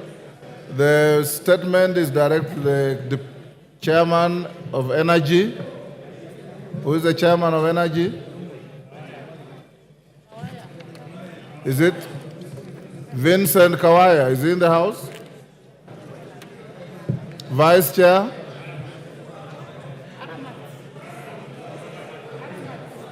Who? Aramat. Is he in the house? You bring a response in 2 weeks. Thank you. We need a response in 2 weeks. Lillian, go ahead. Thank you, Mr. Speaker. I stand to request for a statement regarding delay in the issuance of e-teams invoices by the Kenya Revenue Authority. Honorable Speaker, pursuant to the provision of Standing Order 44.2c, I wish to request for a statement from the chairperson of the Departmental Committee on Finance and National Planning regarding the delay in issuance of e-teams invoice by the Kenya Revenue Authority. Honorable Speaker, the Kenya Revenue Authority issued a directive seeking all taxpayers carrying on business to onboard on the Electronic Tax Invoice Management System, e-teams. The e-teams was introduced through the VAT, Electronic Tax Invoice. Regulation 2020. However, taxpayers have in the recent past experienced challenges generating invoices from the eTIMS online portal. This has resulted in delay of payment, which has caused anguish among taxpayers who conduct business in Kenya. Additionally, the challenge has caused anxiety on the taxpayers, noting that taxpayers stand to lose out on payment at the close of the financial year 2023-2024. Honorable Speaker, it is against this background that I request for a statement from the chairperson of the Departmental Committee on Finance and National Planning on the following. 1, what steps have been taken to ensure functionality of the eTIMS online platform? 2, what is the status of successful onboarding of taxpayers to the eTIMS online platform? Thank you, Mr. Speaker. Thank you, Lillian. Chairman, Finance and National Planning. Where is Kimani? Majority Leader, inform him to bring a response in 2 weeks. Honorable members, there are 4 statement responses. I'll stay those to Tuesday next week. Majority Leader, your Thursday statement. Thank you, Honorable Speaker. Pursuant to the provisions of Standing Order 44.2a, I rise to give the following statement on behalf of the House Business Committee, which met on Tuesday, 18 June 2024, to prioritize the business for consideration during the week. As members are aware, the debate on the Finance Bill 2024 has been ongoing, and second reading is expected to conclude this afternoon. I would like to commend the Departmental Committee on Finance and National Planning, and indeed the House, for the steadfast commitment and robust engagement in this important business of great national interest. Honorable Speaker, with regards to business for Tuesday next week, the House is expected to give priority to the business bound by statutory timelines. Further, the House is likely to sit longer, especially noting the resolution of the House earlier today approving a Tuesday morning sitting. The following bills are of priority. 1, second reading of the Appropriation Bill 2024, and 2, the County Allocation of Revenue Bill, Senate Bill number 25 of 2024. 2, Honorable Speaker, Committee of the Whole House on the Finance Bill 2024 and the Appropriation Bill of 2024. 3 is the second reading of the following bills, should they not be reached today: the Land Laws Amendment Bill number 2 of 2023 and the Mang Beans Bill, Senate Bill number 13 of 2022. Additionally, debate will also be undertaken on the following motions, should they not be concluded today. 1, reports of the Auditor General on the National Government Constituency Development Fund for 9 constituencies in Bungoma County. 2, report of the Public Petitions Committee on its consideration of public petition on funds spent contrary to the provisions of Article 223 of the Constitution. 3, reports of the Auditor General on the financial statements of specified state corporations. 4, report on the Parliamentary, Broadcasting and Library on enhancing reporting of parliamentary business on online platforms. 5, report of the Committee on Regional Integration on its inspection to the semi-autonomous institutions of the East African Community in Uganda. 6 is the report of the Committee on Implementation on the implementation status of reports on petitions and resolutions passed by the House. 7 is a report of the Committee on Trade, Industry and Cooperatives on its consideration of alleged unfair trade practices by foreign investors in Kenya. And 8 is the second report of the Committee on National Cohesion and Equal Opportunity on employment diversity audit in public institutions. Honorable Speaker, members will note that I had previously conveyed that the Cabinet Secretary for the Ministry of Interior and National Administration was scheduled to appear before the House on the afternoon of Wednesday, 19th June 2024 to respond to questions in the plenary. However, due to the priority business before the House, the appearance was postponed to Wednesday, 26th June 2024, and in this regard, members whose questions had been listed earlier for response are encouraged to avail themselves. Honorable Speaker, I had read the whole list of almost 16 questions by various members. I do not need to repeat them since I read them last week. In conclusion, Honorable Speaker, the House Business Committee will reconvene next week, Tuesday, 25th June 2024, to schedule business for the rest of that week. I now wish to lay this statement on the table of the House. Thank you. Thank you, Majority Leader. So members Zair Mishimbogo, Amina Munyanzi, and Rael Kisiwai, responses to your statements will be on Tuesday. So the chairman of committees or chairpersons of committees be notified. Next order. Order number 8, the Finance Bill, National Assembly Bill number 30 of 2024, second reading, resumption of debate. Yes, Senior Counsel, what is out of order?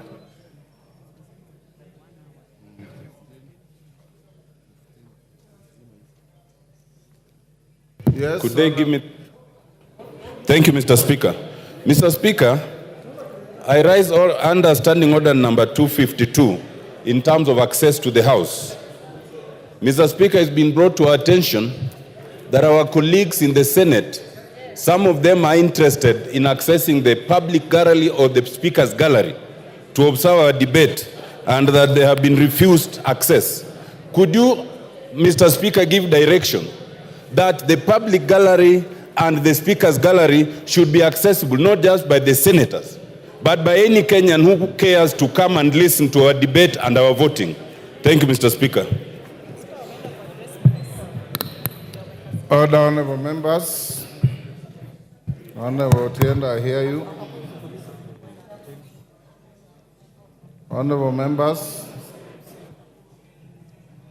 you will recall that during today's morning sitting, Order Kiborek and your team, Deputy Speaker, take a seat. Go to your seat.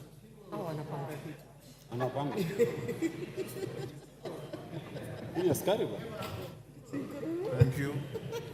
Honorable members, you recall that during today's morning sitting, the leader of the minority party, the Honorable Pio Wandai, EGH MP, rose in his place and sought guidance on an advisory from the Cabinet Secretary for the National Treasury and Economic Planning on the measures of supply and ways and means currently being considered by the House. The Honorable Minority Leader noted that the advisory from the Cabinet Secretary was couched in the form of an procedural ultimatum to the House directing against amendment of the various revenue-raising measures contained in the Finance Bill 2024. He concluded by requesting for the advisory to be repudiated by the House as unduly anticipating debate on the Finance Bill 2024 and as an affront to the budget-making mandate of the House.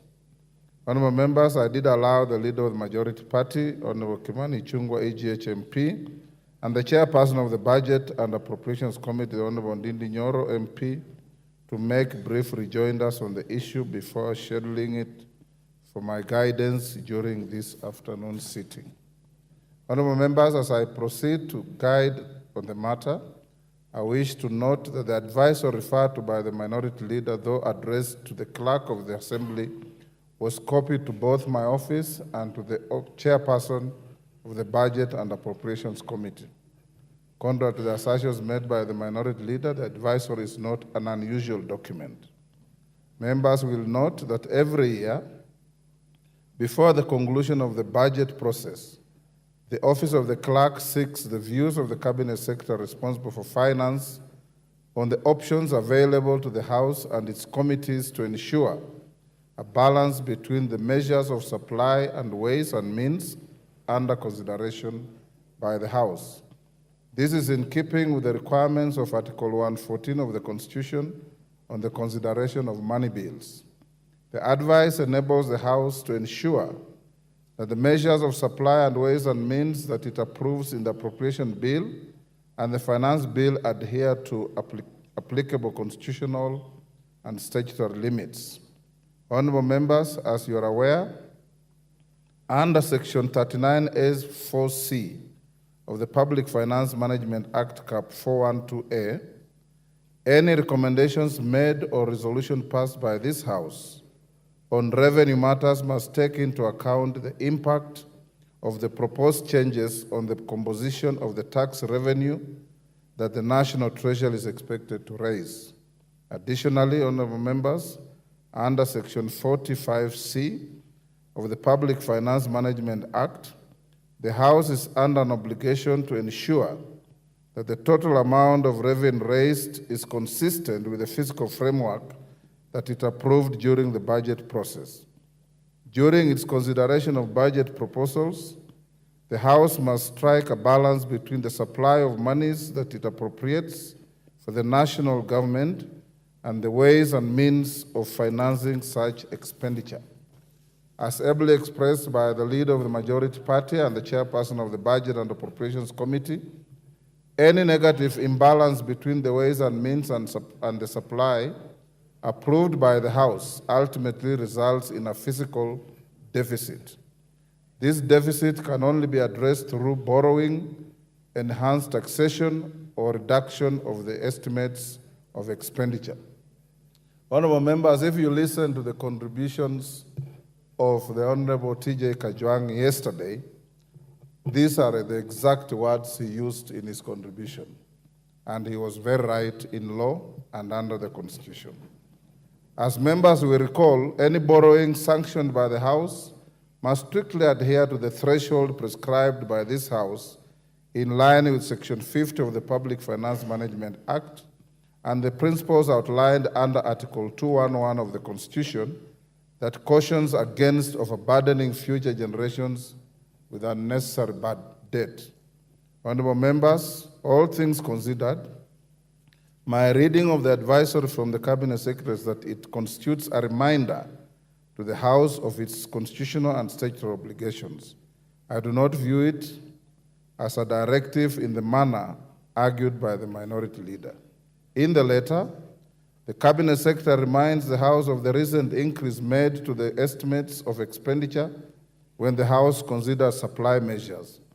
The House is merely being asked to factor in this increased expenditure when considering the ways and means of financing the approved supply.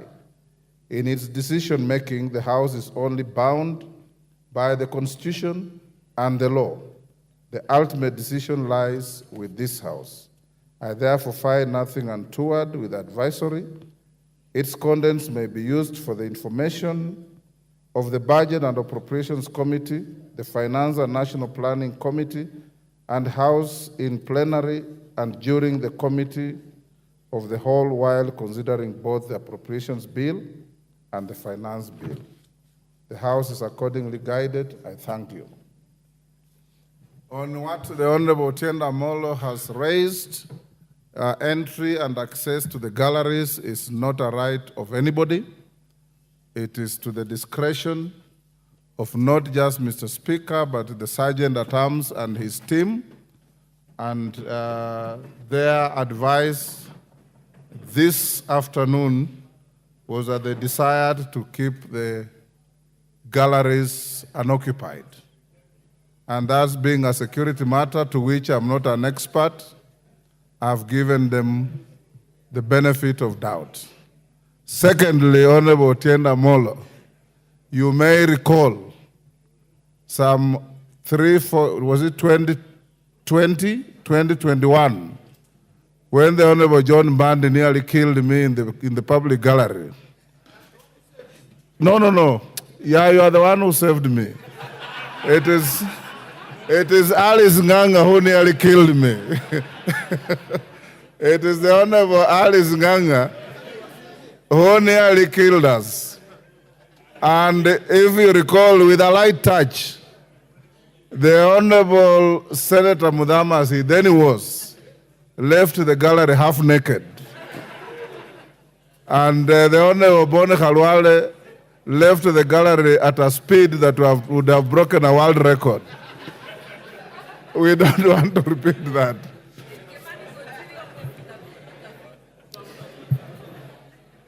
Honorable members, now we go back to the bill. Robert Basil. But as I call Robert Basil, honorable members, I have been order. I've been requested by the majority and minority leaders that we reduce the time further from 3 minutes to 1.5 minutes. Robert Basil. Thank you, Speaker. The time is too short, though. From onset, I reject the bill because it's very clear Generation Z, they cannot, or they want to say elastic limit on taxation has been reached. So we need to listen to the cries of the citizens and do like what Ronald Reagan in the US did. We cut taxes and we cut government expenditure. So, Mr. Speaker, if you look at some of the taxes, for example, if you look at the excise duty on coal, the 5%, in principle, Mr. Speaker, what it will do is going to kill cement, clinker manufacturing industries. And with that, we are going to lose jobs, lose revenue, and will not be able to realize the target. Additionally, the import declaration fee, Mr. Speaker, that has been raised from 2.5 to 3.5% is going to be moved to the final consumer. And since we import most of the items, for example, medicinal drugs, Mr. Speaker, it means hustlers and the poor patients will not be able to afford medicine. So, Mr. Speaker, what I want to say is this finance bill, we need to say no to it and possibly try to cut on taxes. Additionally, Mr. Speaker, the levy, eco levy on plastics is going to increase price on plastic packages. And in reality, that is going to affect export of flowers and make our flowers not competitive. Thank you, Mr. Speaker. Victor Koech, Chepalungu. Thank you so much, Mr. Speaker. It's unfortunate that I'm now getting 1.5 minutes, but nonetheless, I will try my best. Mr. Speaker, this particular debate is taking a totally different angle, a political angle. As to why I'm saying this is because members have now deviated from arguing from a point of facts to now dealing with political issues. As to why I'm saying so, Mr. Speaker, is the fact that now informing the House that bread is going to be taxed.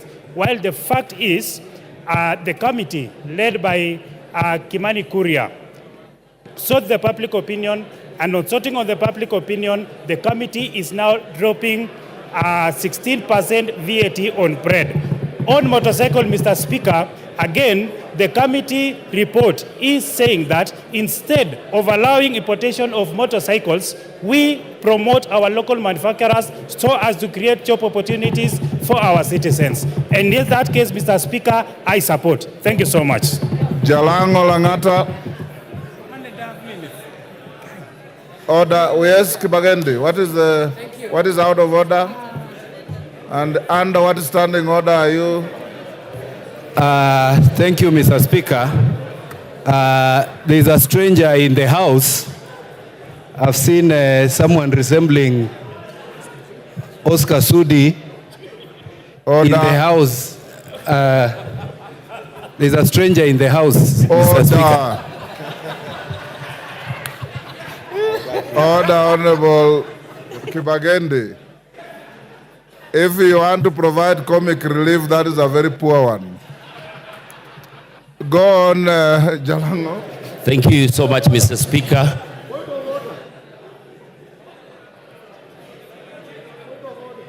Give order, Anjala.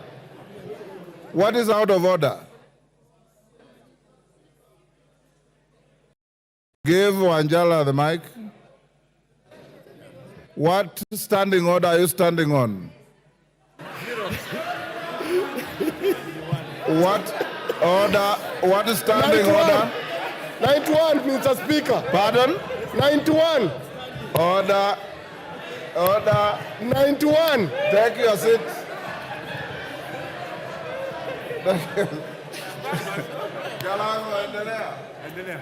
Mr. Speaker. You have no point of order. Take your seat. Jalango, carry on. Honorable Anjala. I encourage you that yesterday when you spoke, the House listened to you.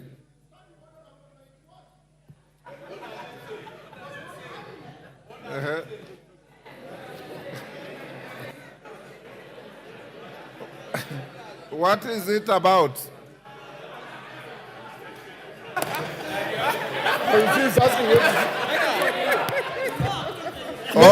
Order, Angela. Angela, you know, Standing Order 91 is a standing order you use to challenge a colleague who is on the floor and has said a statement that you think is not factual. Order. The member on the floor, Honorable Jalang of Langata, had not uttered a single word for you to challenge him on any fact. So you are out of order. I ruled him out of order already. Jalango, continue. Thank you so much, Mr. Speaker, for giving me this opportunity. First of all, I reject the Finance Bill 2024. Immediately,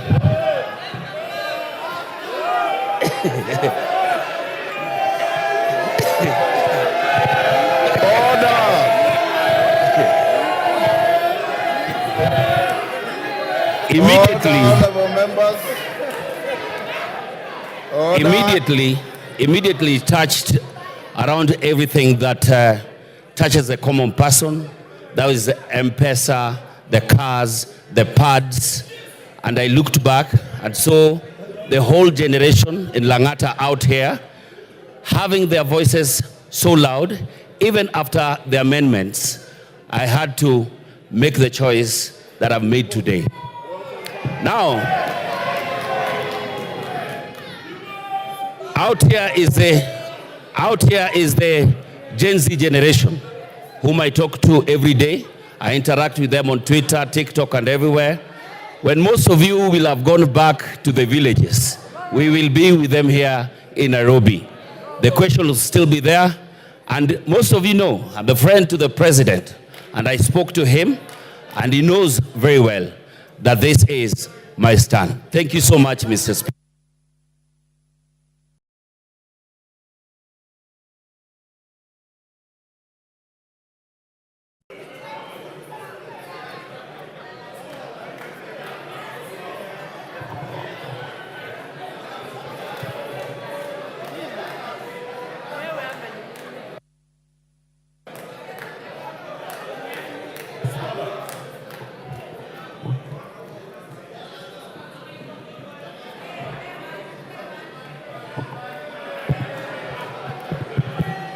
Order.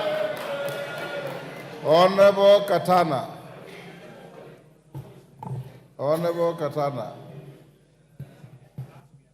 You are being grossly disorderly. Please exercise some decorum. Not just you, everybody else that is either cheering or jeering. We want to have an orderly end to this. Member for Kuresoi. Thank you, Mr. Speaker, for giving me this opportunity to give my voice on this important bill. I've been waiting for it since morning. From the onset, Mr. Speaker, I want to say that I support the bill 2024-2025. I'm supporting the bill, Mr. Speaker, because of a number of reasons. One of the reasons is the increase in CTF is the increase in CTF by around 50 million. This CTF, Mr. Speaker, is a fund which touches all corners of our country. And this is a fund which has really transformed our country. Mr. Speaker, I also want to say that I support this bill because of the 50 million which has been set aside for electricity. Mr. Speaker, when I go around my constituency, Kuresoi South, people are asking me about electricity, maximization of transformers and installation.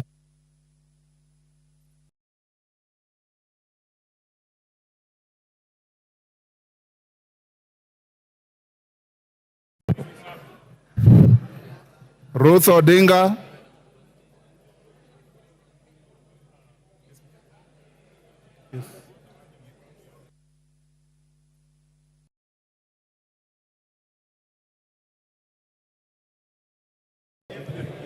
Can you give... Thank you, Mr. Speaker. I stand up here to reject the bill, the Finance Bill 2024. And mine is very simple.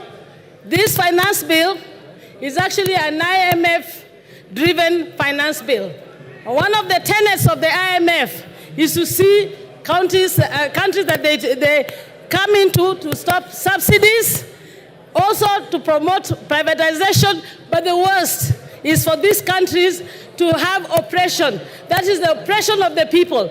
And what you're seeing out here right now on the Gen Z is not only because of the fact that there's the state oppressing them, but IMF is playing a very big role in that is happening. And my good people, let me tell you, Gen Z is out, and I'm very happy. The only thing that I really agree with this finance bill is for the Gen Z to say that Baba should be left out of this mandamano. Thank you.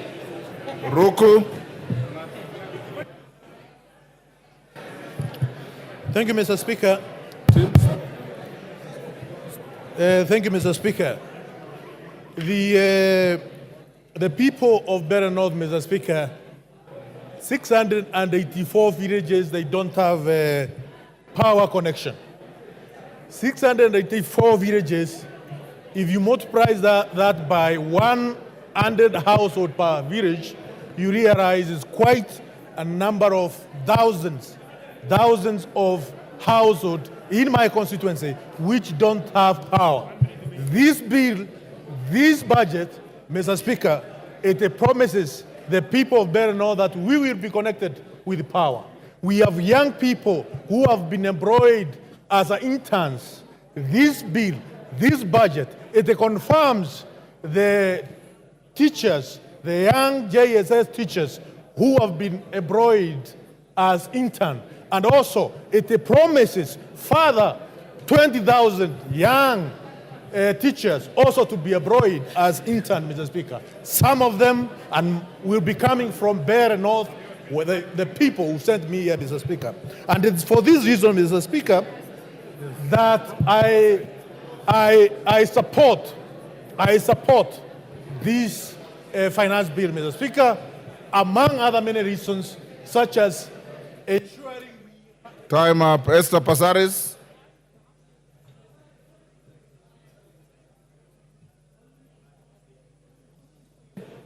Thank you, Mr. Speaker. Mr. Speaker, much as I commend the public participation that was done on the bill, and much as I commend the amendments that they have come with, I want to say that I reject, because we need to ensure that we listen to the population and what they're saying. This country right now needs to listen. We need to tighten our belts, we need to live within our means, and we need to address corruption. Yesterday, seeing Obado getting away with a settlement of only 15% when he owes 1.9 billion tells us that we are not serious about addressing corruption. If we address corruption, we will be able to fund the expenses of this government. It is time for us to take a position that corruption is the biggest enemy in the room. And I think I stand ashamed to know that only a house in Loreto is not 40 million. A flat in Nairobi is not 9 million. Even in the settlement, we are actually cutting deals. So we say no to corruption, and we fund and live within our means. I reject the 2014 finance bill. Thank you. Member for Nyaribari Chache.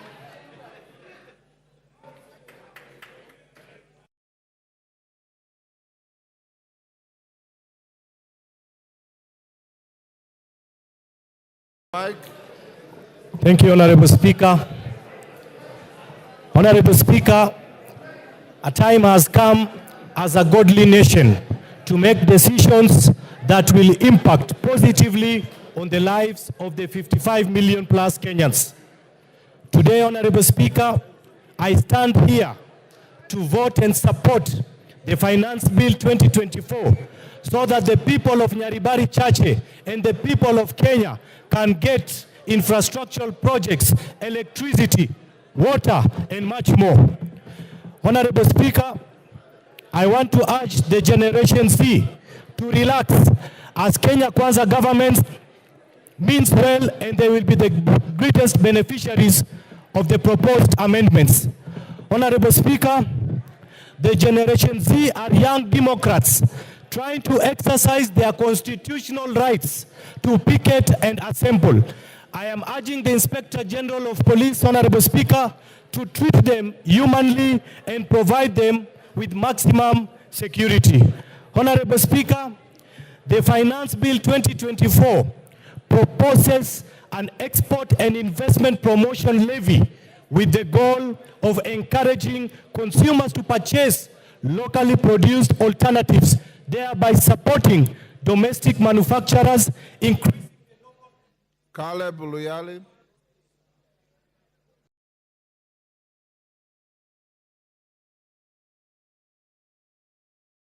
Thank you, Speaker. Finally, I got a chance. Mr. Speaker, I used only 1 minute to say we reject this finance bill, reject the report of the committee on the finance bill. Mr. Speaker, a German social constructivist once said, Alexander Wendt, he once said that anarchy is what the states make of it. Mr. Speaker, this government is going to create anarchy in this country. And this finance bill is going to be the impetus of this anarchy. We have seen what is going around. We have seen every town in this country is occupied. And very soon, members of parliament, their homes are going to be occupied. We cannot sit here and pretend that everything is normal outside. Mr. Speaker, I want to urge my colleagues on the other side, you have a few minutes to change your mind. We must reject this finance bill. Gigi Kagombe.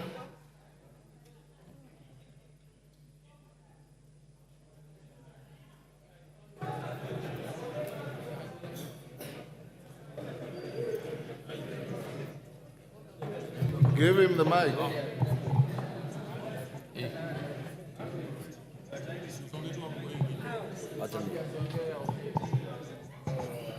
Thank you, Speaker. I stand to support this Finance Bill 2024 because, Mr. Speaker, we have a responsibility as a House to create employment for the people who are out there demonstrating.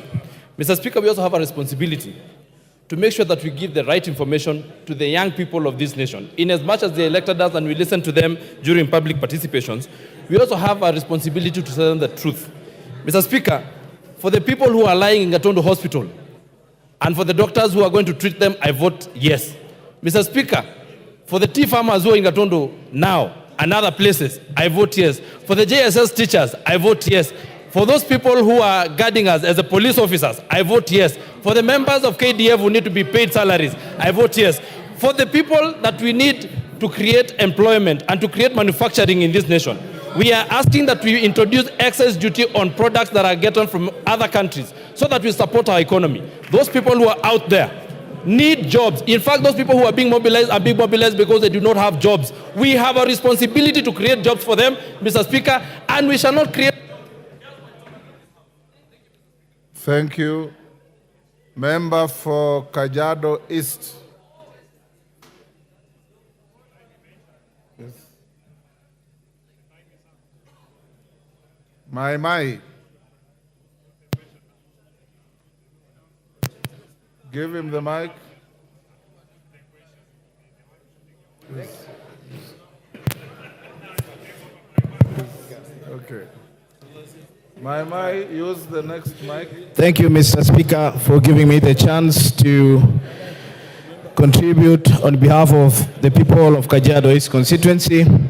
I rise to oppose the finance bill for 2024 because the bill has excessive taxes on common wananchi. Mr. Speaker, as you can see, our economy has not improved, and we have about 16% of our population living below poverty line. And the reason is because of bad economy as well as corruption in this country. By taxing them more, I feel like it's putting a burden on wananchi, which we should be doing more to help them than hurting them. Mr. Speaker, when you also look at the fuel levy of 9 shillings, that is another burden to wananchi. I can imagine my people commuting between Kitengela and Nairobi and back and forth paying more for transport because of the increase of the fuel levy. So, Mr. Speaker, I stand to oppose the bill because it is not friendly to common wananchi. Thank you, Mr. Speaker. Moses Kirima.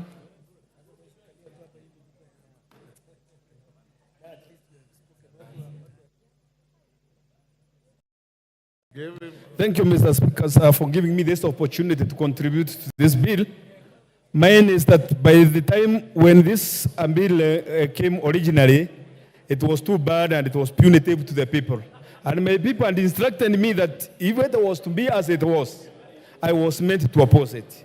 But when I came and raised the issue with the chairman of finance, Mr. Kimani Kulia, he told me that there are going to be some amendments of which actually what I was told to oppose, the bread, taxation, bondas, rentals, essentials, cooking well and avocados and the rest, the agricultural outputs.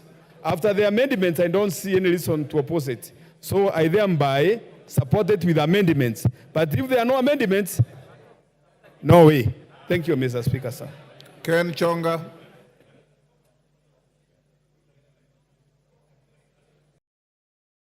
Thank you, Speaker. From the outset, Mr. Speaker, I stand to oppose this bill. Mr. Speaker, by the mere fact that the drafters of this bill were thinking of taxing bread, milk, rubber, it means that they never had a good intention for the Kenyans. This bill is obnoxious, is diabolical, this bill is pungent and shocking to the lives of Kenyans. Mr. Speaker, I was surprised yesterday, the majority leader here said that life has gone down, that the packet of maize flour right now is trading at 100 shillings. Where in which supermarket can we go and find the one packet? Not unless he has a supermarket that he can direct Kenyans to buy from. Finally, Mr. Speaker, by mere fact of adding 9 shillings to petroleum products, it is implying, therefore, the entire economy is falling down. Everything in the economy depends on fuel, and for as long as we have the price of fuel, everything is going to spiral up. Mr. Speaker, I stand to oppose this bill. Thank you. Janet Setianei, member for Turbo.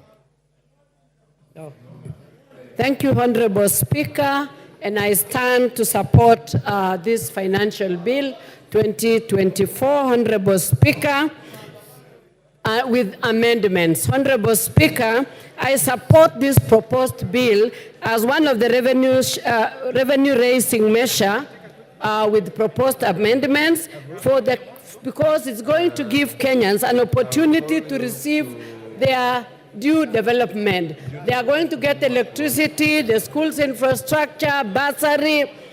Farmers are going to get subsidy, increased milk prices. The sugarcane farmers are going to get their pending arrears. School-going children are going to be fed. Elderly people are going to get cash transfers. Honorable Speaker, this bill is has also listened to proposals that are going to reduce what the wananchi were worried about. The VAT on sugarcane transportation, the removal of 16% on bread, removal of exercise duty on... Protect me, Honorable Speaker. This bill proposals are going to see that VAT is removed on bread. There is excise duty removed on money transfer. There is also VAT removed on sugar. Yes. Engineers Nzengu. Thank you, Mr. Speaker, for giving me this opportunity. I have waited from yesterday, but I want to say from the onset that I raised to oppose this Finance Bill 2024, and there are many, many reasons why I am opposing it. But one of the reasons is that it is increasing, or it is putting a levy on clinker, which is an imported component of cement. And yes, Honorable Jeanette, what is it? Speaker. What is it? Speaker. Order. Kachini bwana. Speaker. Mr. Speaker. Yes. I wanted to seek your indulgence, Mr. Speaker. Mr. Speaker, as you are aware, to those who are in Parliament, there is time for everything. Order, members, I can't hear clearly. Go ahead. Mr. Speaker, as you're aware in Parliament, there is time for debate, and then there is time for voting. Mr. Speaker, some of our members here on my side took early lunch. They are taking lunch by 10 a.m., I think, ugali and nyama. And they have come here so that their vote can count, Mr. Speaker.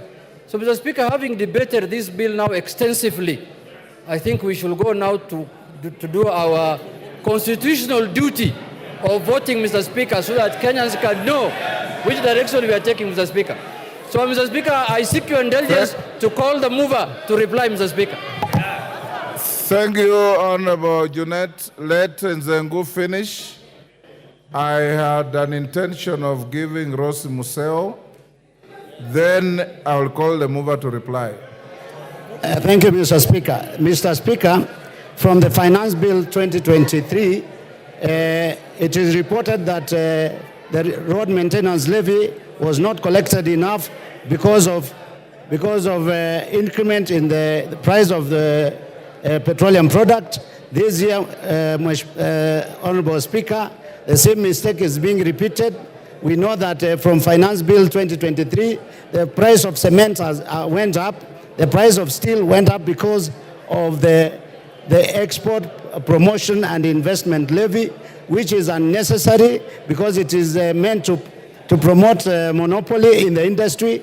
The same people that produce cement are the same people that are producing steel, and that is why the cost of construction has gone up, and being a deterrent to a lot of Kenyans from constructing their houses or their property. So, Mr. Speaker, I want to say that I want to reject the proposed bill totally and as a whole. Thank you. Women Rep Muranga. After that, Rose Museo, then the mover be ready to reply. Okay.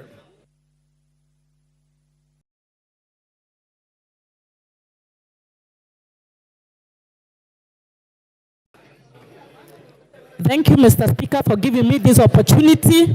I rise to support the bill, and I will vote yes for the bill. Voting for this bill, we are voting for real issues, Mr. Speaker, not for the negative things that have been said in the media to whip emotions. Mr. Speaker, voting for this bill is voting for 6.8 billion for coffee cherry fund. Mr. Speaker, voting for this bill is voting for 46,000 JSS teachers who are internship to be put in the payroll to be employed. Mr. Speaker, we are here to tell our brothers from the opposition that we don't need to whip emotions, and we know who are the sponsors of the ongoing mandamano, and we revisit after the bill. Thank you, Mr. Speaker.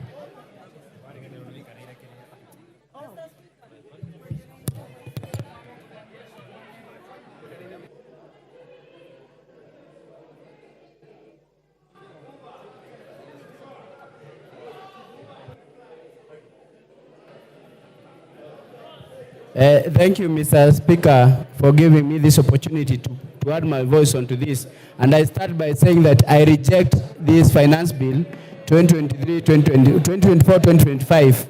And Mr. Speaker, you can see from what is happening in the streets of my constituency, the picketing and the protesting the people are doing on my constituency, because this bill is not undergo due public participation. And that is why I'm saying if they listen to the people in the first place, they should listen again and they take the bill back to the people. We reject it and we ask for it to be withdrawn, be taken to the people, because the people are the taxpayers. They are the people we are subjecting to these taxes. They should be heard. And then, Mr. Speaker, I would like to ask the government side not to pretend that they are doing Kenyans favors by introducing these amendments. Actually, these amendments were not there in the Finance Bill 2023. It is not a favor you are doing the people of Kenya, and we are asking the people in the government to listen to the common mwananchi. I've done so, and that's why I reject this bill. I've also listened to my side of the divide of the government, which is the Azimio coalition, with the most professors who can never be wrong on this finance bill. And that is why I reject this finance bill. Thank you, Mr. Speaker. Asante. Asante Bwana Spika kwa nafasi hiyo umenipatia. Mimi natoa sauti yangu kupinga mswada huo wa fedha wa mwaka 2024 na 25. Kwa sababu watu wa Makueni wameniambia kabisa mswada huo hawezi kukubali jinsi ulivyo, na nasema hivyo kwamba Wakenya wametoka katika janga la corona ambalo limeweza kufanya wengi waliishiwa na biashara zao, wengine hawako kazini, na maisha ya Wakenya yamekuwa katika hali ya juu sana, na serikali haijafanya mikakati maalum ya kuweza kuboresha maisha ya wananchi wa Kenya. Tungekuwa katika nyumba hii tukiongea jinsi ambavyo tunaweza kuwasaidia Wakenya waboreshe maisha yao. Nasema hivi ya kwamba kupata pesa ambazo ni za kuweza kusaidia serikali kuendelesha mambo yao, kuna njia nyingi. Kizungu kingi ambacho kimezungumzwa na mwenyekiti wa bajeti, naomba watumie, kwa maana watumie mbinu hizo, wakae chini kama kamati na kuangalia ni jinsi gani wanaweza kuleta fedha bila kumuumiza mwananchi wa kawaida. Tukiangalia mambo ya soda ambayo yamezungumziwa sana, niseme ya kwamba naomba kabisa jinsi nchi zingine zinapeana soda bure,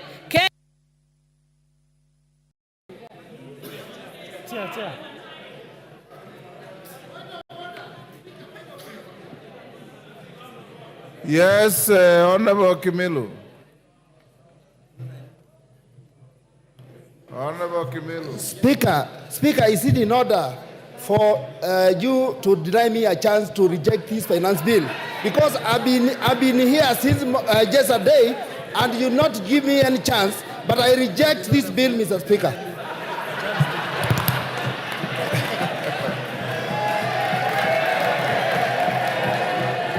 Thank you. Honorable Kimilu, order. You have rigged yourself to the Hansard.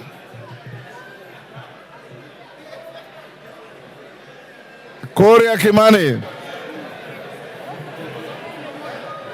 Yeah. Korea Kimani.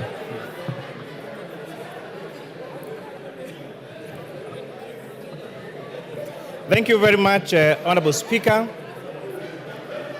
When I've watched the debates yesterday and today, I celebrate the democracy that our forefathers fought for. That Kenyans across the political divide can sit down for hours on end and discuss issues of this country. And as it has been said, the conversation on our country is no longer about our communities, it is about of how to grow our economy and our country. When we have differed on the how, not on the what we need to do as a country in order to become a growing economy. But Honorable Speaker, sadly, this debate has been skewed in a different way because of the fallacies and the lies have been told. Honorable Speaker, I have seen some members and members of the public say that the bill introduces taxation on cancer patients. I have gone through the bill word by word, clause by clause. Yes. And there is absolutely nothing on this bill that mentions about usurpations. These falsehoods to emotionalize our members of the public is immoral, is wrong, and it is very distasteful. We have seen a lot of contestation, especially by our young people, that there is introduced taxation on digital content creation. Honorable Speaker, this is far from truth. In fact, the bill proposes to exclude content creation that does not lead to money generation. The rejection of this bill will make our content creators worse off than they are in the current provisions of the law. The current provision of the Finance Act talks about content creation even when it is not monetized. The bill proposes to delete content creation that is not monetized, and that is a fact of the matter. So for our content creators, rejection of this bill means that you'll be worse off than we were last year or that we were in the moment. I've watched the debate on sanitary towels and diapers. Honorable Speaker, I grew up during napkin times when children used to be napped with napkins. And I've seen how diapers has revolutionized and modernized our women. A few years ago, Honorable Speaker, the quality of a good mother and a good wife was known by how well she washed the napkins for her children. They used to soak them at night with jik, with hot water, and tie their hands to wash them white. And when neighbors would pass, they would watch how white they are, and the quality of that wife and mother was based on how white those napkins are. Therefore, where we are in diapers, we have greatly revolutionized and given dignity to our wives and to our mothers. What this bill proposes is to give them more dignity by making them use diapers and sanitary towels that they can be good quality, that are affordable, and we can sustain their safety. That is why we are saying that let us use our own locally manufactured products. Honorable Speaker, how much do we hate ourselves as Kenyans that we demonize our capacity to manufacture here locally? How much do we hate our young people that would rather export these jobs to India and China and not have them here in Kenya, Honorable Speaker? We have seen the government allocate resources to ensure we have free sanitary towels for our school-going children. How much do we hate us that do we hate ourselves that we want this money to go to India and China and not to our locally manufactured, and not to our local manufacturers here in Kenya, Honorable Speaker? These arguments came last year. And Honorable Speaker, this House made two, just to emphasize, two difficult decisions. One of them was imposing import duty and excise duty on imported furniture. As we speak, Honorable Speaker, that tax and policy measure has seen the furniture being used in this country, being locally manufactured and creating jobs for young people. If you go to the big furniture shops, like tiles and carpets and the others, they have all started local assembly and local manufacture of furniture. And therefore, the furniture that we are using, courtesy of the Finance Act of 2023, is what is made here locally, Honorable Speaker. Last year, we zero-rated local assembly of mobile phones. As a result, we are producing 400,000 phones every day for the external market. Therefore, Honorable Speaker, it means and demonstrates that giving tax incentives to manufacturers leads to the growth of local manufacturing and continues with the mantle of Buy Kenya, Build Kenya. Honorable Speaker, this bill proposes to exempt pensions payment, to increase pension payments to be tax exempt for salaried people from 20,000 to 30,000. Rejection of this bill, Honorable Speaker, would mean that these pension contributions to take care of us when we get old is going to be tax exempt, and therefore Kenyans will be worse off if this bill is rejected, if the amendments as proposed in the bill. On pay as you earn, Honorable Speaker, all statutory deductions, which are housing levy, chief, and NSSF, have been proposed in the report of this committee to be tax allowable for pay as you earn. Rejection of this bill as amended by this committee would mean that our salaried Kenyans will have less disposable income to take home if this bill as amended is going to be rejected. Honorable Speaker, on the ease of doing business, if you have sales that are that are above 5 million shillings, you are subject to VAT registration. This bill and the report of this committee recommends increasing this from 5 million to 8 million shillings. Therefore, rejection of this bill will, as amended by the committee will make it more difficult for our businesses. Honorable Speaker, you had the complaints on eating systems last year for our avocado farmers and for the young traders. This bill, as proposed with the proposed amendment by the committee, is exempting subsistence farmers and SMEs with a turnover of less than 1 million shillings from... Yes, order. Jared Okello, what is the point of order? And under what standing order are you raising? Give him the mic. I thank you very much, Honorable Speaker. I rise on a point of order number 91. Honorable Speaker, there is a pattern that is developing into this House that each time we come up with objectivity on a matter such as this, we are being told that CDF will be reduced, there will be no Kera roads. This kind of blackmail must stop, Honorable Speaker. We must always What is out engage. of order? What is out of order is what the chair of the Finance Committee is telling us, Honorable Speaker, that it will reduce even issues of this House, Honorable Speaker. But I also reject this bill in total in line with Nyando. Order, Jared. That is called rigging. Finish up, Kimani. Thank you, Honorable Speaker. So saying that, Honorable Speaker, this bill, the challenges that have had on ETIMS and the complaints by our farmers and our SMEs has made this committee recommend the removal of the requirement of registration for ETIMS for farmers and has advocated for what we call reverse invoicing and the reduction of this of the threshold for registration to those with a turnover of 1 million shillings. Honorable Speaker, this is going to lead to a more ease of doing business, Honorable Speaker. On the matter of internet and all this space around internet, Honorable Speaker, this bill proposes to increase investment deductions for fiber, for identifiable rights to the fiber optic, cable and spectrum license by a telecommunication operator by 10%. This is going to enhance availability and the rollout of fiber optic and internet connectivity to the whole country, Honorable Speaker. Lastly, I know the generation behind us is used, their quickest mode of communication is platforms like TikTok and Instagram.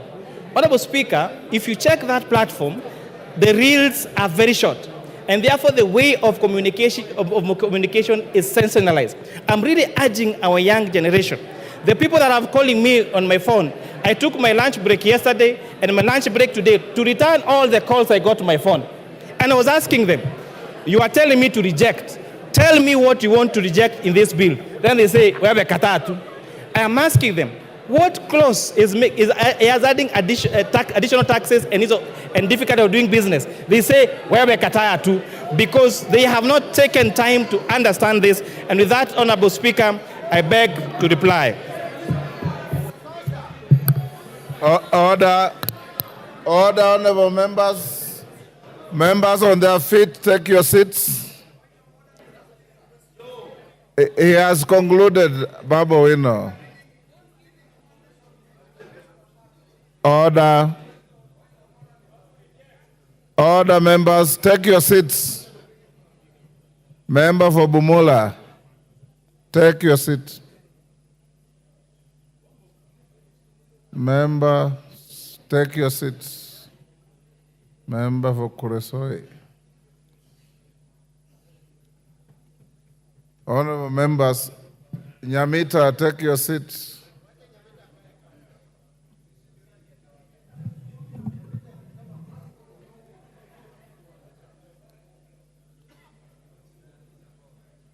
Honorable Nyamita, you can't be strolling around the house when you are being told to take your seat.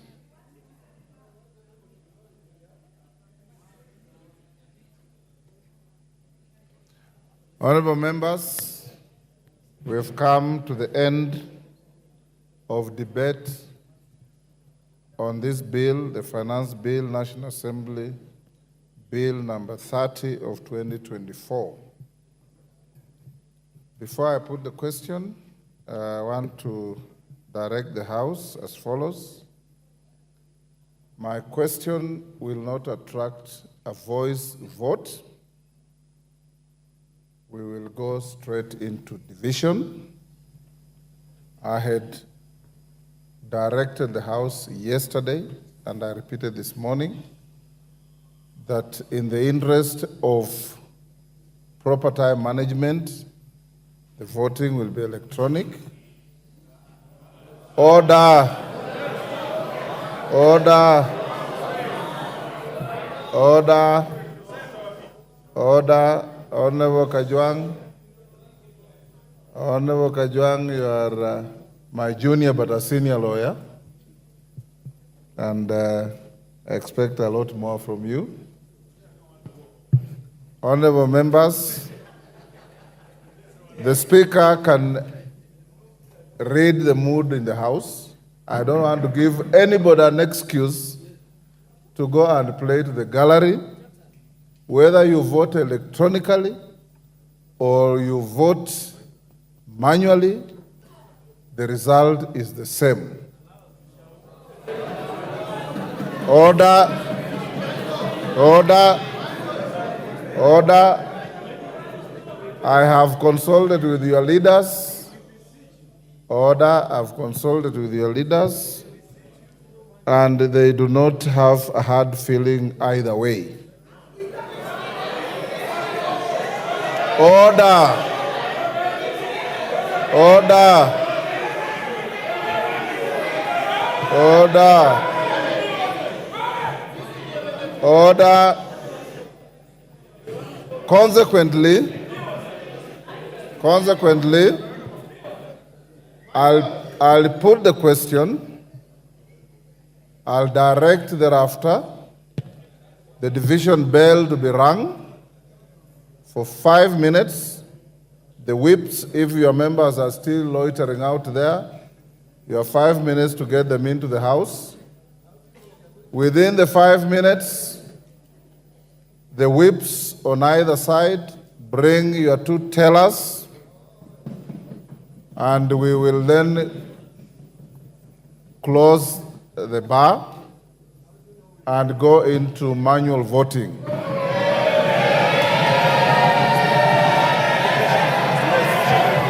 Order.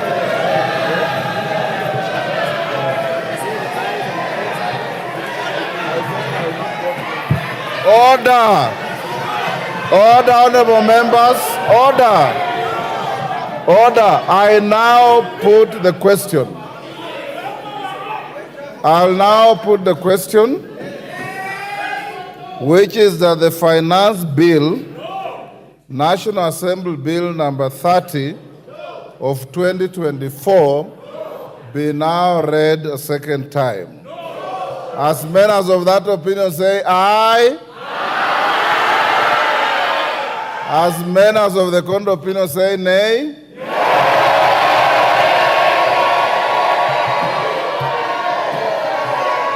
Order. Order. Order. Order, honorable members. Order. Take your seats. Take your seats. Order, honorable members. Take your seats. You are being disorderly. Before even the Speaker announces the outcome of the voice vote, you are on your feet claiming a division, meaning you are claiming that you have lost. All right?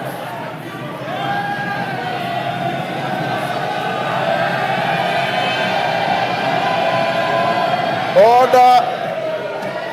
Order, Mile Odhiambo. In my many years in this house, I've never heard of the winner claiming a division. It's only the losing side that claims a division. So why are you demonstrating this? I put the question again. Order. I'll now put the question again, which is that the finance bill, I like the comic relief in the house, which is that the finance bill, National Assembly Bill number 30 of 2024, be now read a second time. As many as of that opinion say aye.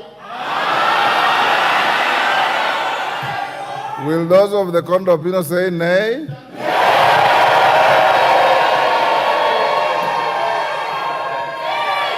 The ayes have it.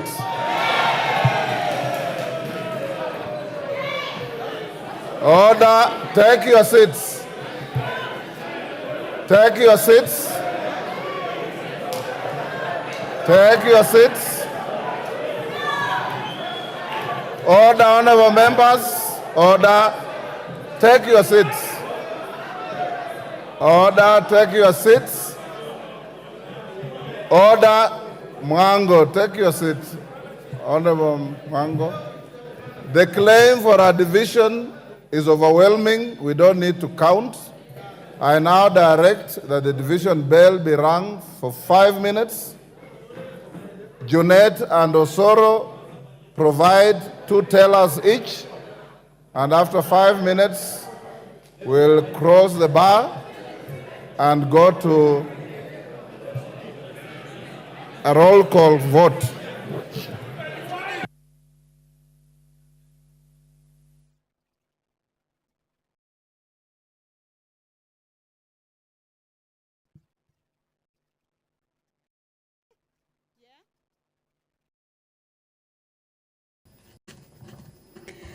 Well, as directed by the Speaker of the National Assembly, Honorable Dr. Moses Wetangula, is that the division bell be rung. This is for 10 minutes. And of course, this is the part where the members of the National Assembly will be taking a vote on whether the bill, that is the Finance Bill 2024, whether it be read a second time. And it has been indicated by the Speaker that the vote will be a roll call vote. What we have just witnessed is that the members have taken a vote. That is when the Speaker indicated that those who are of that opinion that the bill be read a second time say yes, and those who are not of that opinion say no. And it was realized that the ayes had it, but of course there was a claim for division, and that is what has necessitated this particular division. By roll call means that the members will be called by name to give their opinion on the position on whether that particular bill be read a second time.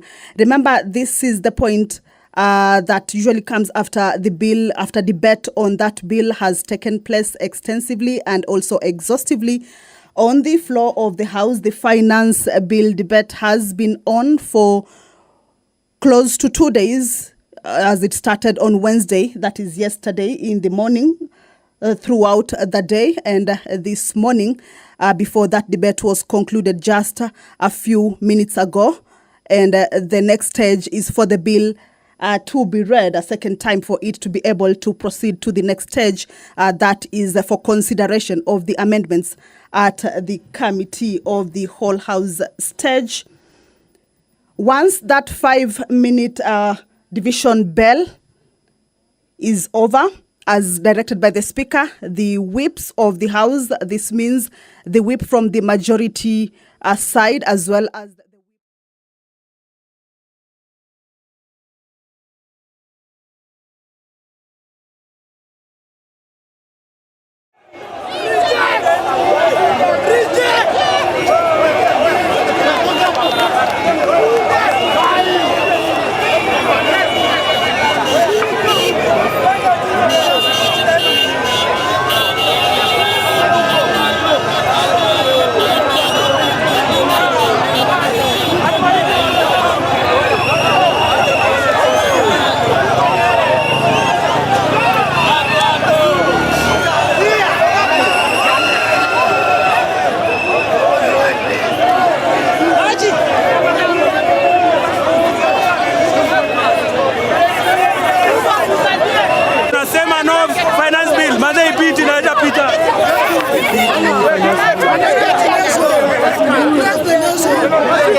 Kingaka. Kamoja. Bonga. Bonga wapi? Live. Wewe unajua, si kama ni bonge unajua. Reject. Twendeni hivi. See, I'm not that side. Kama you reject. We are not. Reject. Wanaanza kuedit. Reject. Amesimama na sisi. Tuko rempa mwenyewe.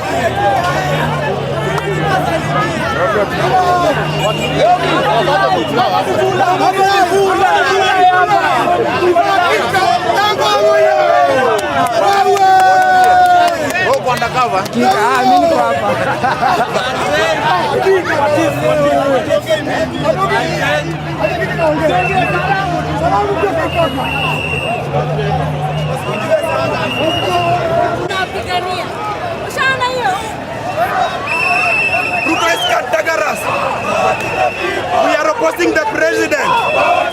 We are opposing the president because we have realized that the presidency is cantankerous. The presidency is diabolical. You have to go. We don't need you. We don't. You are a constitutional delinquent. We don't need. Just go. Omera Ruto. Ngoja.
Pole.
Haya.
Section 52(2)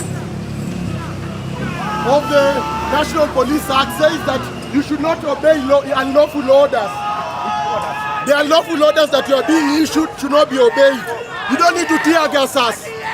We are protesters that have come to protest peacefully, and there is no way you are going to stop us from protesting. It is our right. You are to facilitate us to protest peacefully. That's the only involvement of a police officer. And it is not peaceful protest. It's protected under the Constitution. You cannot. You cannot do it.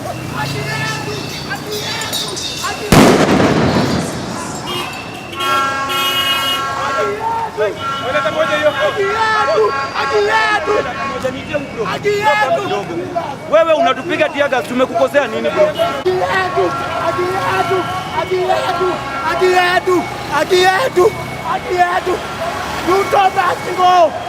Leo ni leo. Amejipata. Protesting. It is a peaceful protest. You must protest them. You cannot hurt your children. You have children at home. You cannot kill your children during a peaceful protest. You must protect people who are protesting. You must protect people who are protesting. I request you to do that. Ensure that you protect protesters. This thing you are going to court to get people personally accountable. If you are a police officer, you shoot a bullet, you'll be personally accountable. Imagine nobody will be accountable on your behalf. We've heard of the use of a live bullet. Evidence has been collected. A live bullet has been used, evidence has been collected. We are not going to allow that in Kenya. We are not living in the 1990s. We are not going to allow that in Kenya. Don't arrest people when protesting. Officers don't arrest. Don't allow yourself.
the Speaker has the right to declare your vote invalid.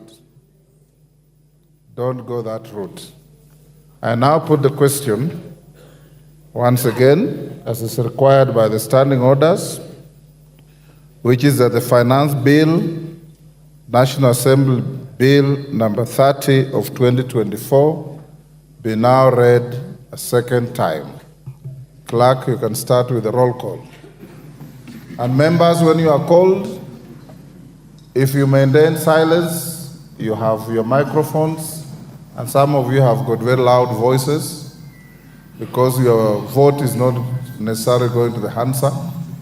You can shout from where you are, and there will be nobody required to assist anybody in shouting.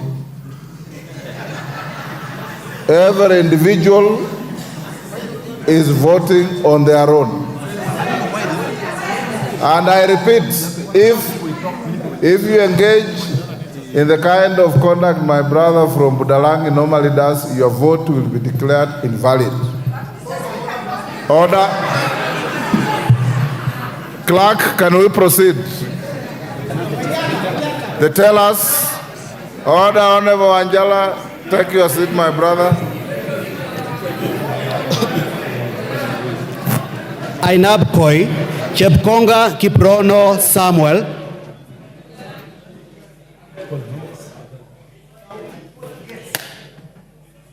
Ainamoi Langat Benjamin Kipkrui.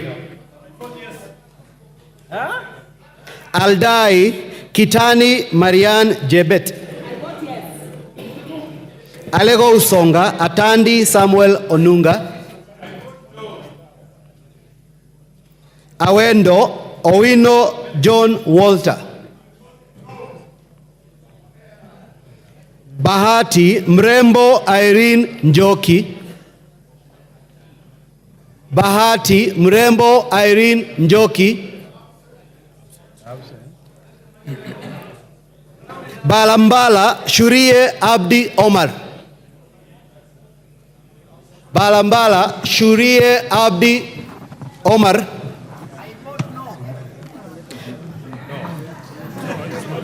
Baringo County. Order. Babu Wino. Order.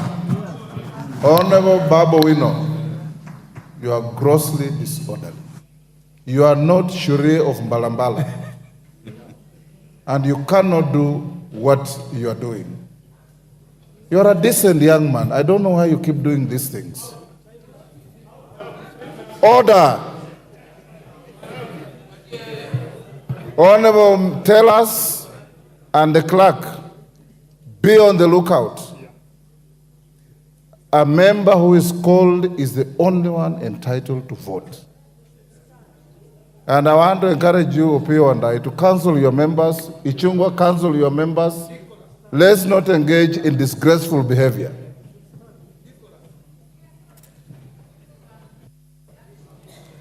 Baringo County. Is absent. Balambala Shurie Abdi Omar. Absent. Baringo County, Sergon Florence Jematia. Baringo Central, Kandie Joshua Kipiegon. I vote yes. Baringo North, Kipkoros Joseph Maglap.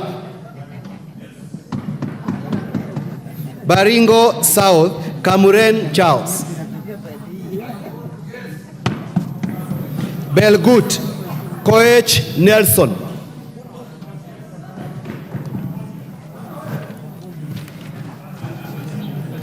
Bobasi, Momanyi Innocent Obiri.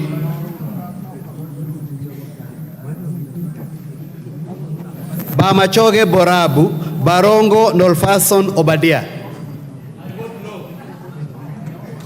Bamachoge Chache, Alpha Miruka Undieki.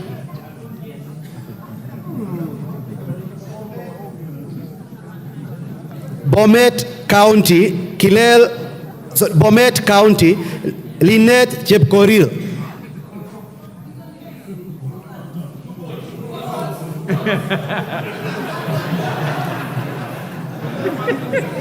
Bomet East, Yegon Richard Kipkemoi. No, promote Central.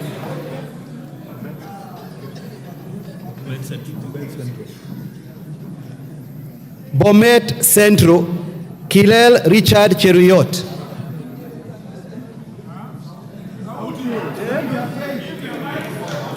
Bonchari. Sorry, let me repeat. Allow me. Bomet East, Yegon Richard Kipkemoi. Bonchari, Mamwacha Onchoke Charles. Bondo, Ogola Gideon.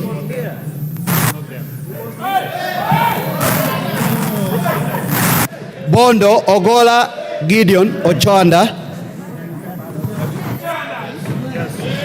Borabu.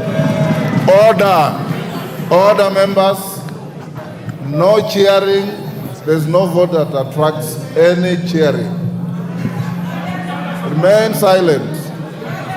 Borabu Osero Patrick Kibagendi. I vote no. Budalangi Wanjala Rafael Sauti Bita. Bumula Wamboka Nelson Jack. Bungoma County Wabilianga Catherine Nanjala. Bura Yakub Ado Kuno.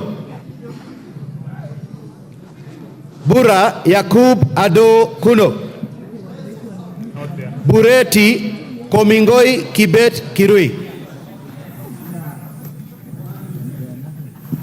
Busia County Omanyo Catherine Nahambi. Butere Mwale Nicholas Tindi. Butula Oyula Joseph. Buuri Muruidhania Rindikiri Mugambi. Central Imenti Kirima Moses Ngochine. Changamwe Shimbwa Omar Mwinyi. Shebalungu Koech Victor Kipngetich. Cherangani Barasa Patrick Simiu. I vote no. Chesumei Biego Paul Kibichi. Chuka Iganga Ngombe Ntwega Patrick Munene. Dadab Farah Maalim. Dagoreti North Elachi Beatrice. Dagoreti South Waweru John Kiarie. I vote yes. Eldama Ravine Sirma. Order clerk. Order Honorable Junet. In the course of voting, the House does not entertain anything else. No points of order. No moving around. The tellers and the clerks are not complaining. They are okay. So, order, honorable members. Order. You have given these 4 honorable members a responsibility to guard, to oversee, to protect your vote. Trust them. Any member who has a stress in his voice or her voice that needs a mic, is a portable mic, but continue the way you are doing. The stress is on the other side. Eldama Ravine Sirma Musa Cherutich. Eldas Kinan Adan Welie. Elgeo Marakwet Jepto Ngerechei Caroline. Embakasi Central Gadiro Majadong Benjamin. Embakasi Central Gadiro Majadong Benjamin. Embakasi East Babu Owino Ongili. Babu Owino Ongili.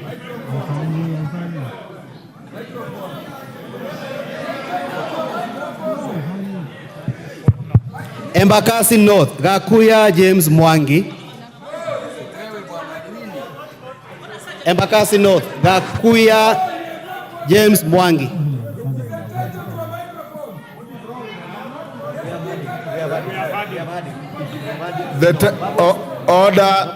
The tellers say they have had you vote no. So why do you want the microphone again? Take your seat.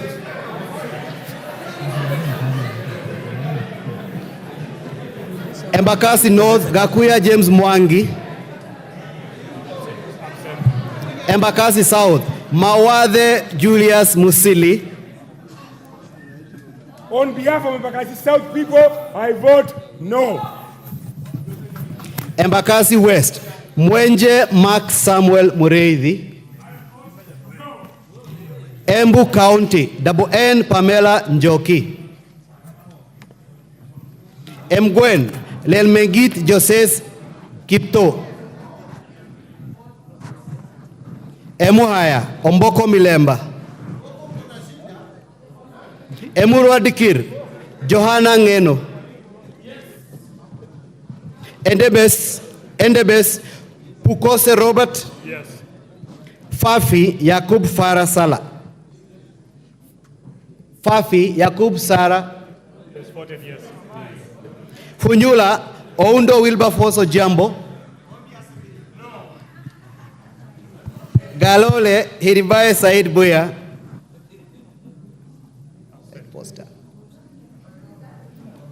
Ganze Tengule Charo Kenneth Kazungu.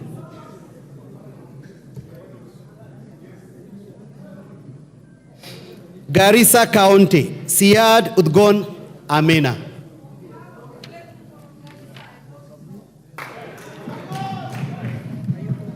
Garissa Township, Baro Deko Mohammed. Garsen, Guyo Ali Wario. Gatanga, Moreu Wakili Edward. Gatundu North, Kururia Njoroge. Gatundu North, Kururia Njoroge. Gatundu South, Kagombe Gabriel. Game, Elisha Odhiambo. Gichugu, Githinji Robert Gichimu. Gilgil, Mother Wangari.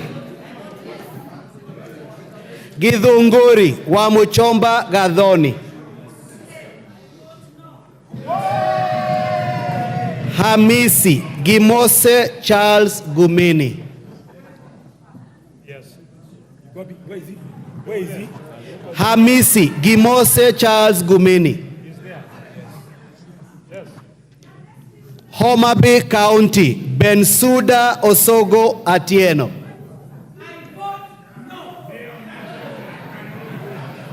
Homa Bay Town, Kaluma George Peter Opondo. Igembe Central, Karithi Kiili Daniel. Igembe North, Julius Taitumu. Igembe South, John Paul Mwirigi. Ijara, Abdi Ali Abdi. Ikolomani, Shinali Bernard Masaka. Ikolomani, Shinali Bernard Masaka. Isiolo County, Mumina Golo. Isiolo County, Mumina Golo Bonaya. Isiolo North, Lomwa Joseph Samal.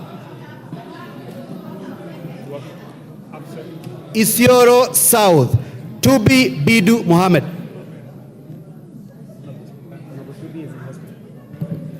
Honorable members, your colleague Honorable Tubi of Isiolo South is recuperating in Nairobi Hospital. I talked to him this afternoon. Let's pray for him. There is no vote for him. Go. Jomvu, Badibadi Twalib. Juja Koimburi George.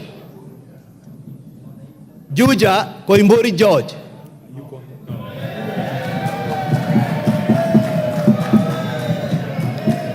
Kabete Wamashukuru James.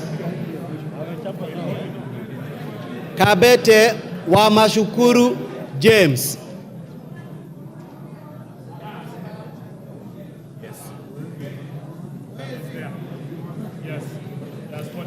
Kabondo Kasipul. Eve Obara Akinyi. Kabuchai Kalasinga Wekesa Majimbo.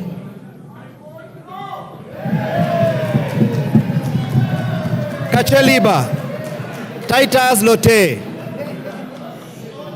Kacheliba Titus Lote. Kaiti Kimilu Joseph Kivinda. Kajiado County Sankaire Lea Sopiato. Kajiado Central Memusi Kanchori.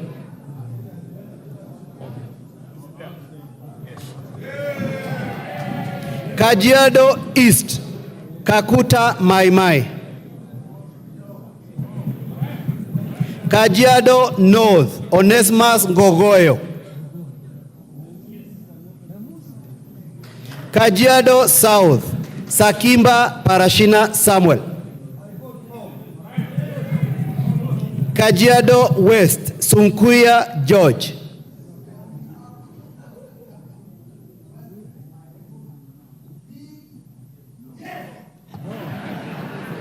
Kakamega County Elsie Muhanda. Kakamega County Elsie Muhanda.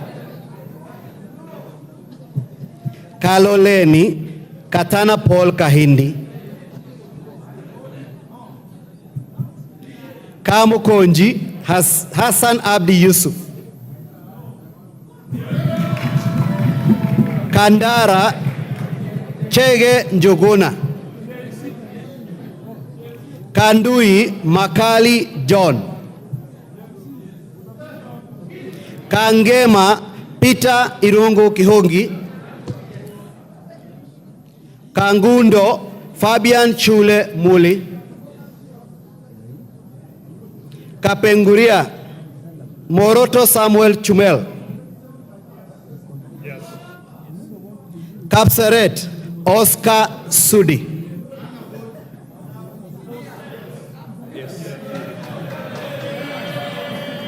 Karachuonyo Adipo Andrew Okwome.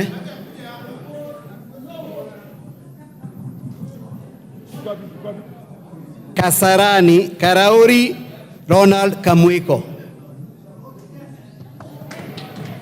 Kasipul Were Charles Ongondo.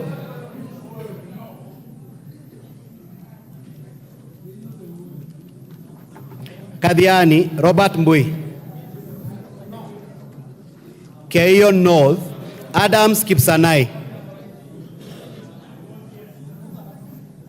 Keio South Gideon Kemayo.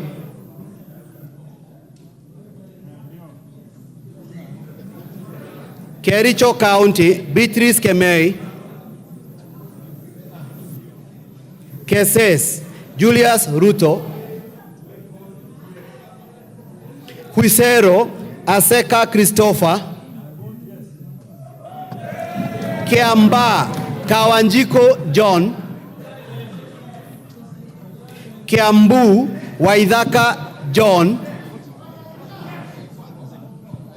Kiambu County Wamuradha Ann Wanjiku. Kibra Peter Orero. Kibwezi East Jessica Mbalu. Kibwezi West Mutuse Mwengi. Kieni Wainaina Njoroge. Kigumo Joseph Munyoro. Kiharu Ndindi Nyoro. Kikuyu, Anthony Kimani Ichung'wa. Kilgoris, Julius Sunkuli. Kilifi County, Gertrude Mbeyu.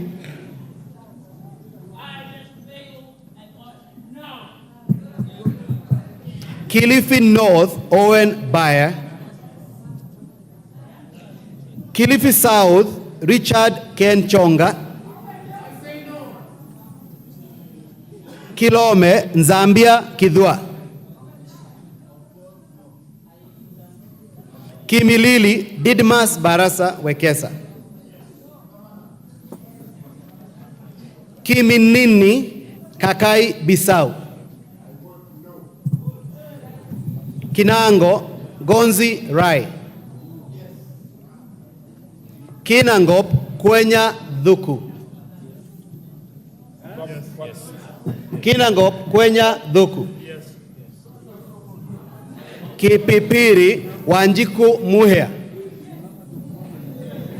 Kipkelion East, Cherorot Joseph. Kipkelion West, Hillary Kiplangat, Kosgei. Kirinyaga County, Jane Maina. Kirinyaga County, Jane Maina Njeri. Kirinyaga Central, Joseph Gitari.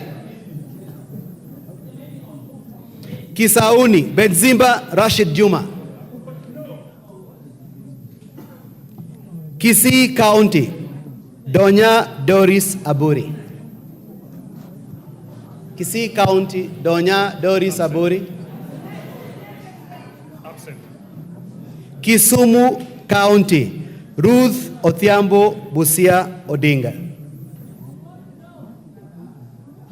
Kisumu Central, Oron Joshua Odongo. Kisumu East, Shakil Shabir. Shakil Shabir. Kisumu West, Rosa Buyu.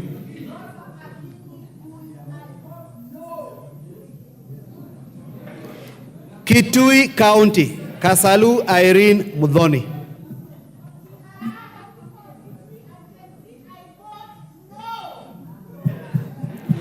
Kitui Central, Makali Benson Mulu.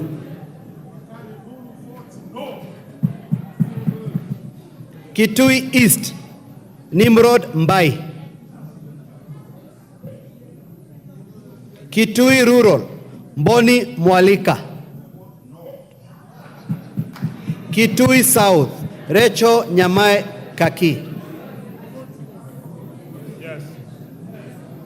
Kitui West, Edith Nyenze. Kitutu Chache North, Japheth Nyakundi Mokaya. Kitutu Chache South, Kibagendi Anthony. Kitutu Masaba, Gesairo Clive Ombane.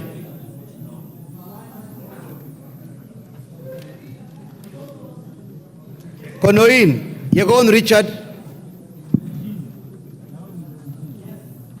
Kuresoi North, Mutai Alfred. Kuresoi North, Mutai Alfred. Yes. Kuresoi South, Tonui Joseph. Kuria East, Kitayama Maisori Marwa.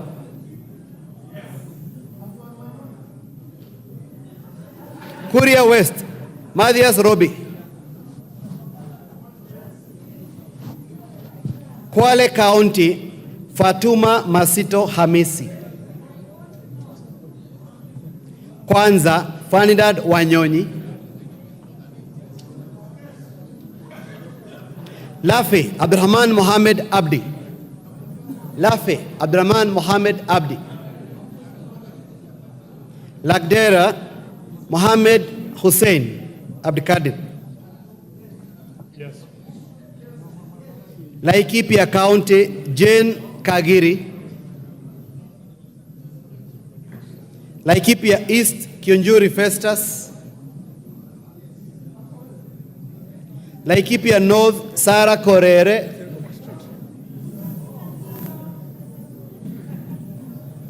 Laikipia West, Stephen Wachira Karani. Leisamis, Joseph Lekuton. Lamu County, Modoni Marubu. Lamu East, Rueda Obo. Lamu West, Stanley Mudhama. Langata, Felix Adiwol Kothe. Lari, Kahangara Joseph. Likoni, Mishi Mboko. Likuyani, Innocent Mugabe. Limuru, John Chege Kiragu. Loima, Protestor Akuja.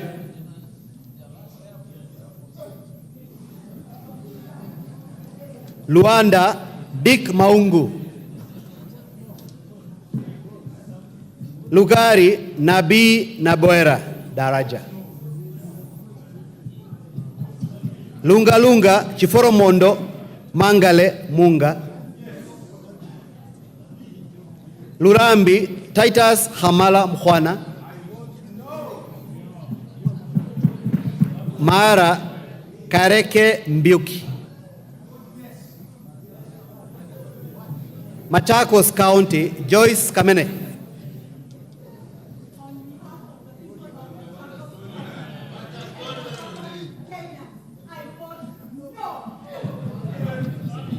Machakos Town, Caleb Mule.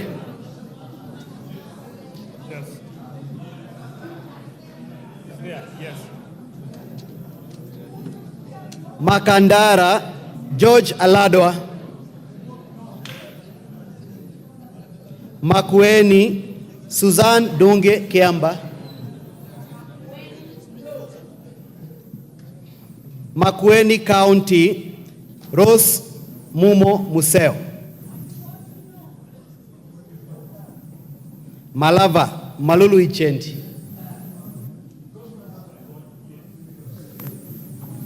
Malindi, Amina Munyanzi. Mandera North, Sheikh Bashir Abdurai.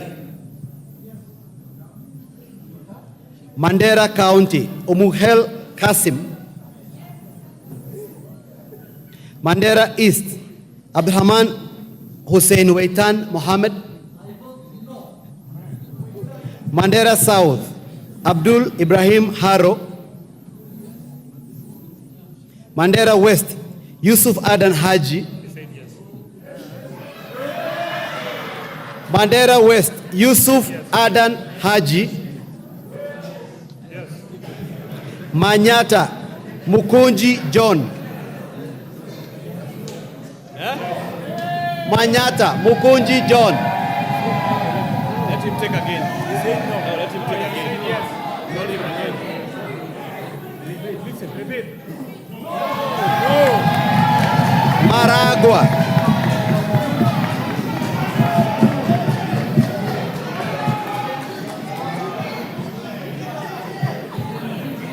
Maragua, Wamaua Njoroge.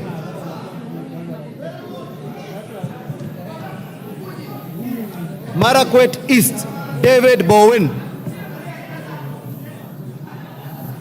Marakwet West, Kipchumba Toroitich. Marsabit County, Naomi Wako.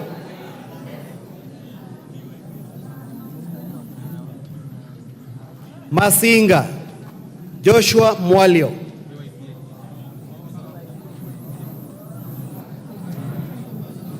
Masinga, Joshua Mwalio.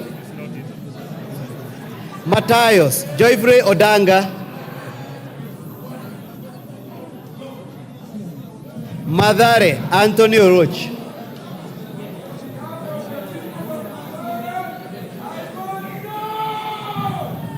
Madhioya, Edwin Mugo Gichoki. That should be as Madhira Eric Mwangi Kahugu. I vote yes. Matuga Kasim Sawa Tandaza. Yes. Matungu Nabulido Peter Oscar. Yes. Matungulu Stephen Mule. Mavoko Patrick Kingola Makau. Mbere North Geoffrey Kariuki Kiringa. Yes. Mbere South Nabat Bernard Muriuki. Yes. Yes. Yeah. Boni Erastus Kivasu.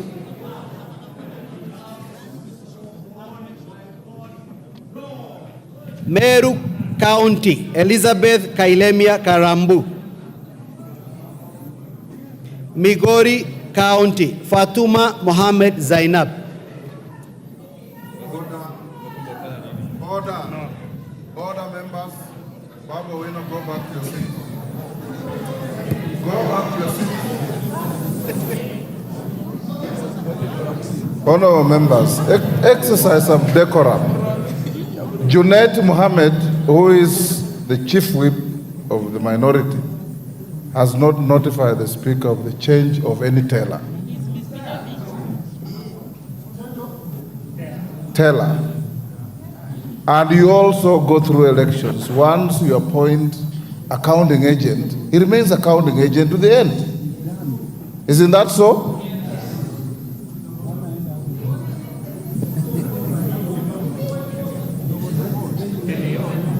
Mogotio Kiborek Ruben. Moiben Barto Phyllis. Molo Kuria Francis Kimani.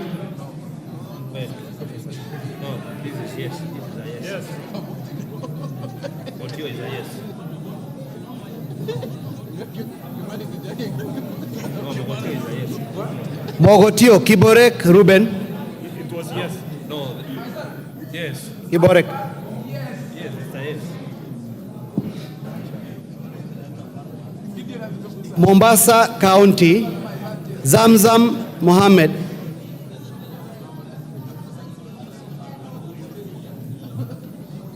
Mosop Abraham Kirwa.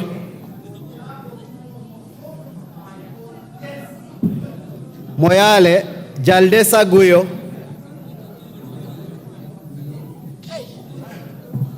Msambweni Salim Faisal. Mount Elgon Fred Kapondi. Muhoroni Koyo James. Mukurweini Kaguchia John. Mumias East Salasia Peter. That is a spoiled vote. Spoiled.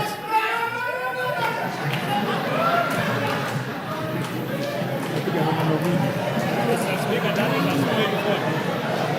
Mumias West. Order. Order. Order. Order, members. Order. Honorable Salasia, you are treated as if you have not voted. Can you vote? No theatrics. Mumias West Johnson Naika. Murang'a County Betty Maina Njeri. Yes. Yes. Yes. Mvita Machele Mohammed. Mwala Musioka Vincent Musau. Mwatate Peter Shake. Mwea Mary Maingi.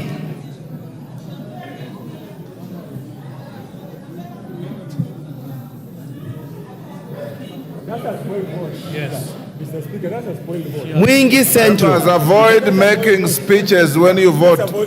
Where can you vote? Mary Maingi. Okay. Mwingi Central, Muliungi Gideon Mutemi. On behalf of Mwingi Central, I vote no. Mwingi North, Nzengo Paul. Mwingi West, Charles Nguna. Nairobi County, Pasari Zesta. Now that is another spoil for this as well. Order.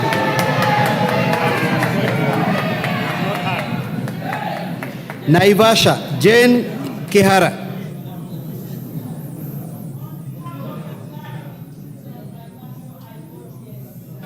Nakuru, Chelule Liza.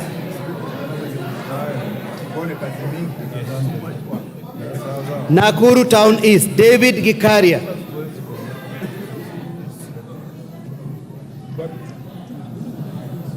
Nakuru Town West, Samuel Arama. Nambale, Godfrey Mulanya.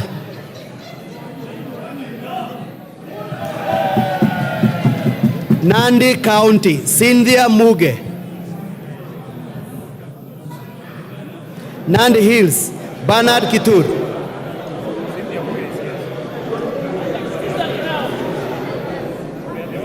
Nandi County, Cynthia Muge. Nandi Hills, Kitur Bernard. Narok County, Rebecca Tonkei. Narok East, Aramat Lemanken. Narok North, Agnes Pareyo. Narok North, Agnes Pareyo. Narok South, Kitilai Olentutu.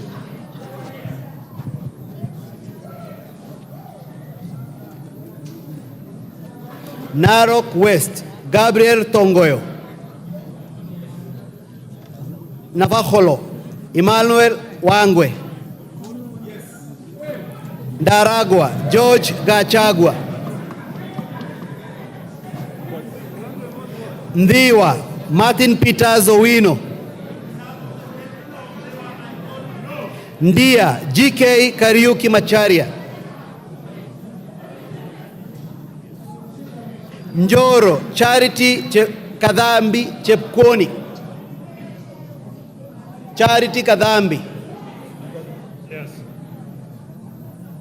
North Hor, Guyo Ade Wario. North Imenti, Rahim Daud. North Mugirango, Joash Nyamoko. Nyakach, Aduma Joshua Owor.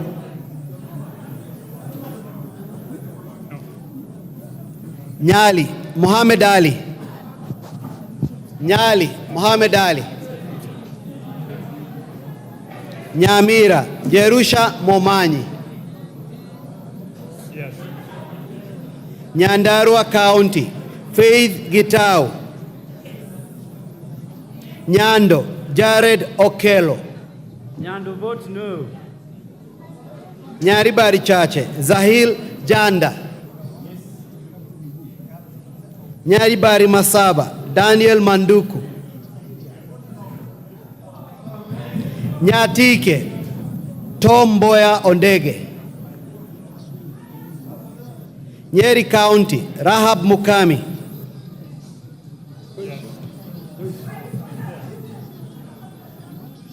Nyeri Town, Duncan Madhenge.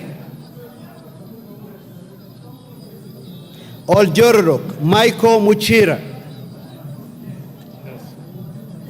Ol Kalau, Kiaraho David. Odaya, Michael Wainaina. Pokot South, Kosing David.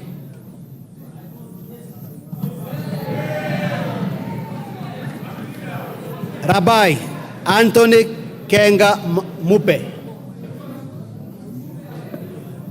Rabbi Anthony Kenga Mupe.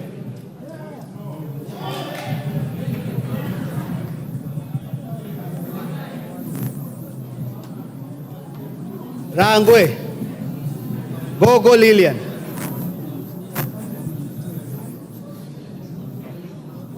Rarieda, Paul Otiende Amolo, Rongai, Paul Kibet Jebor, Rongo, Paul Abor, Roy Sambu, Mwafrika Kamande,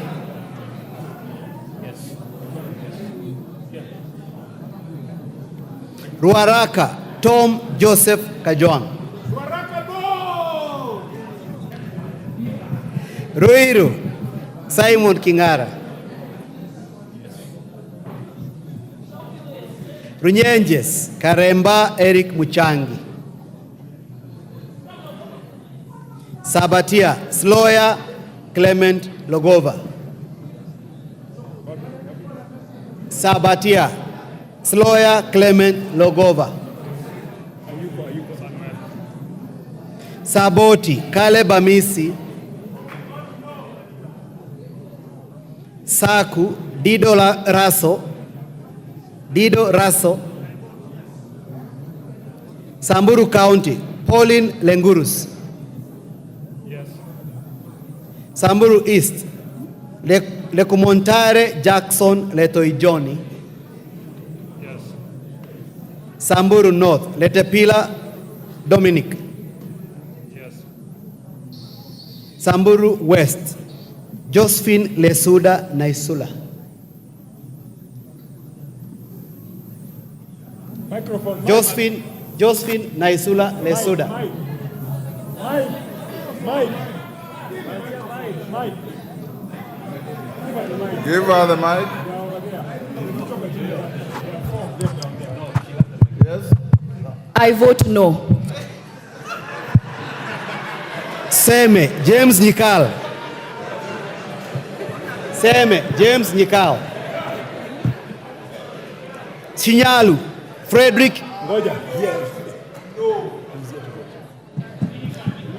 Chinyalu Frederick Ikana, Yes. Ghana, yes. Seme Frederick, sorry, Chinyalu Frederick Ikana, Siaya County, Christine Ombaka, Sigor Peter Rochakapong, Sigowet Soin, Justice Kemei, Sirisia John Waluke, Sotik Francis Sigei,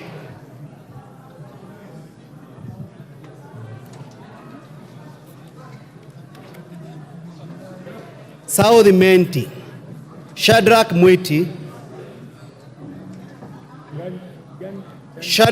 Mwiti, South Menti, South Mugirango, Silvanas Osoro, Soy David Kiplangat, Starehe Amos Mwago, Suba North Millie Grace Odhiambo, Suba South Karori Omondi,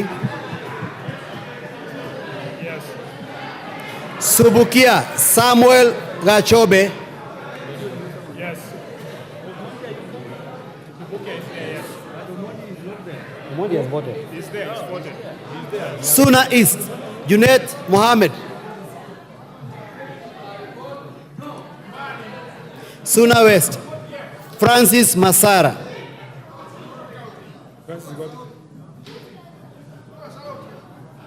Taita Taveta County Lydia Haika Mziki, Tana River County Amina Dika, Tarbaj Bare Hussein Abdi, Yes. Huh? Tarbaj Bare Hussein Abdi, Yes. Please go. Okay. He's there. Taveta John Okano Bwire,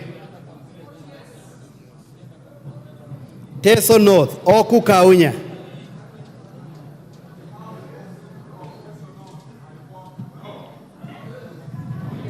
Teso South, Mary Emase.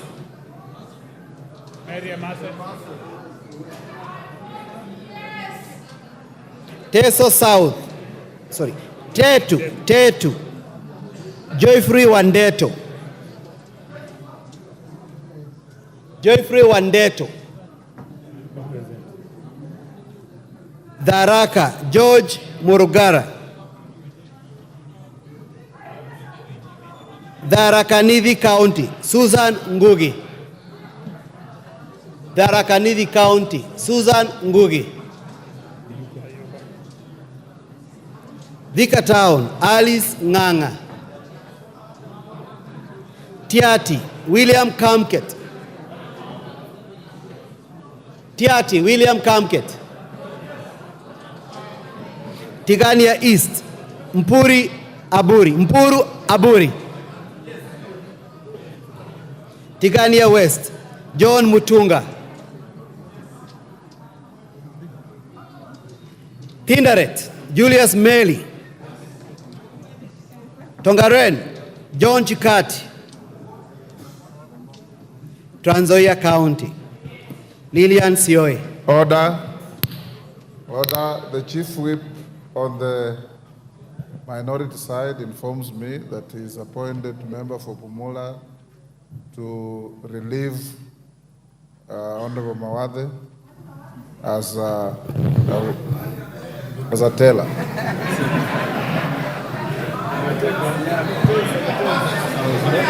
Trans Nzoia County, Lillian Sioe.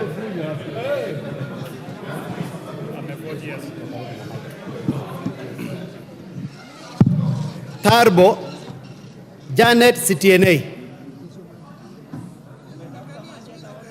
Turkana County, Cecilia Ngetit. Turkana County, Cecilia Ngetit. Turkana Central, Joseph Namor Emade. Turkana East, Nicholas Gikolok Ngikor. Turkana East, Nicholas Ngikolong Ngikor. Turkana North, Paul Ekom Nabuin.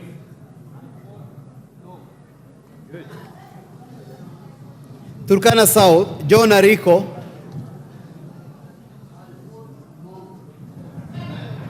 Turkana West, Nanok Daniel.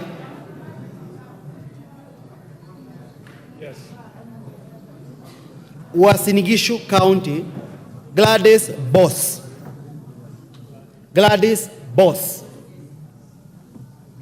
Ugenya, David Ochieng.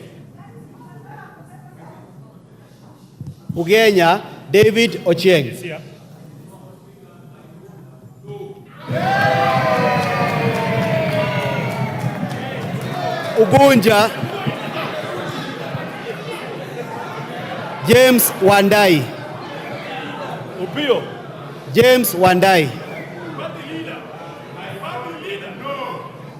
Oriri, Mark Nyamita.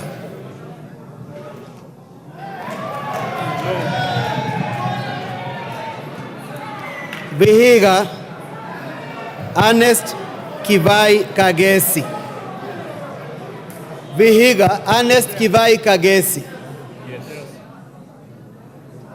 Vihiga County, Beatrice Adagala.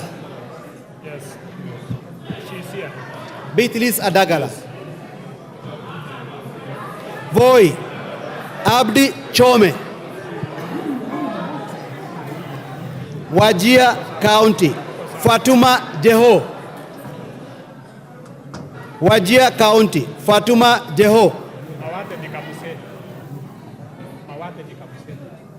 Wajir East, Daud Adan Mohammed.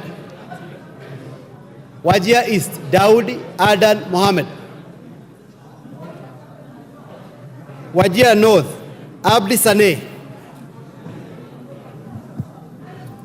Wajir South, Ado Mohammed. Wajir South, Abdi Mohammed. Ado. Yes. Yes. Wajir West, Farah Yusuf Mohammed. No. Webuye East, Martin Pepela Wanyonyi.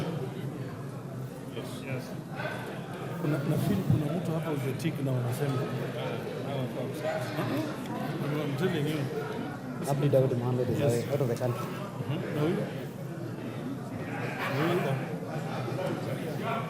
Webuye East, Daniel Wanyama. West. Webuye West, Daniel Wanyama. Yes. West Mugirango, Stephen Mogaka.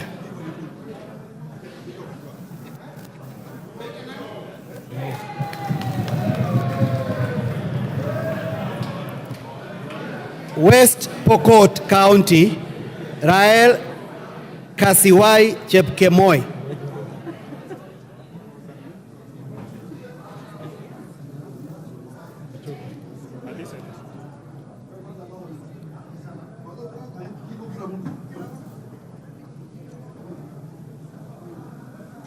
Okay, give it. West Pokot, Kasiwai Rael Chepkemoi. West Pokot, Kasiwai Rael Chepkemoi. She's there. Yes. Yes. Yes. Westlands, Wetangula Timothy Wanyonyi. Wundanyi, Mwakuona Danson Mwashako.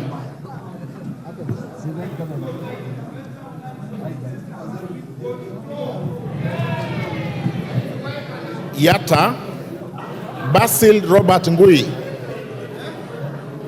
Yata, Basil Robert Ngui.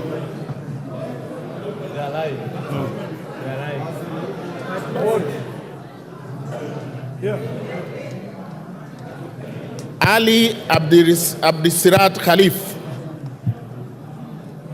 Yes.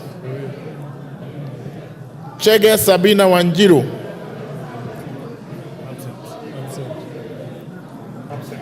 Dina Joseph Hamisi. Harun Suleka Hulbale. Ikiara Dorothy Modoni. Iraya Joseph Wainaina. Koske Joseph Kipkemo.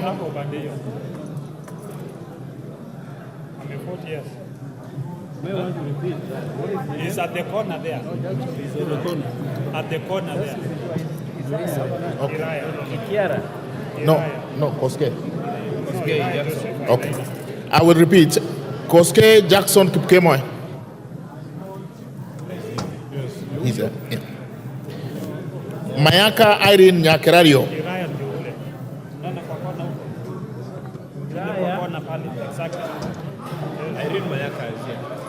Mayaka Irene Nyakerario. Mpe mic. Vote. Sema tu. No, give her mic.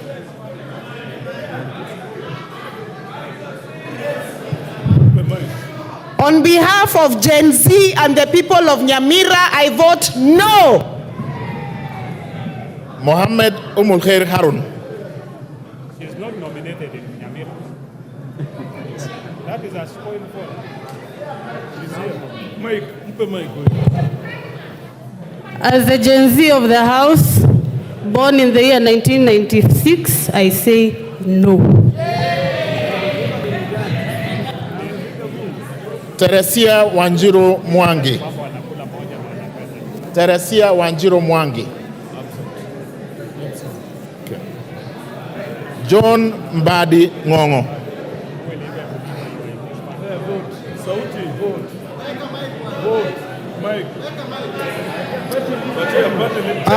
The authentic vote for Suba South is no. Talib Abubakar Ahmed. Talib Abubakar Ahmed. Yes. Okay. Done.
Sawa.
Order. Order, honorable members, order. Order, honorable members. Order. The voting is not over until the results are announced. Take your seats. Order, members, take your seats. Kawanjiku, take your seats.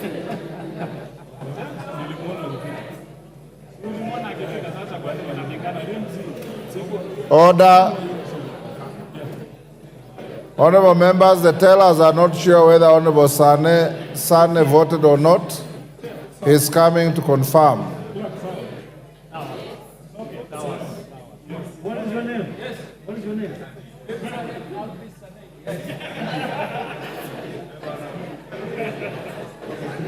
You are satisfied? Yes, sir. Yes, sir. Okay, Sane, take your seat.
Order, honorable members. Will the tellers now walk to the bar?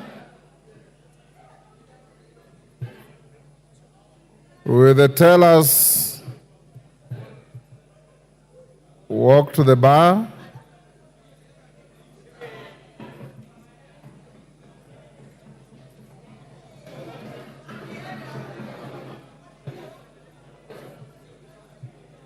Order.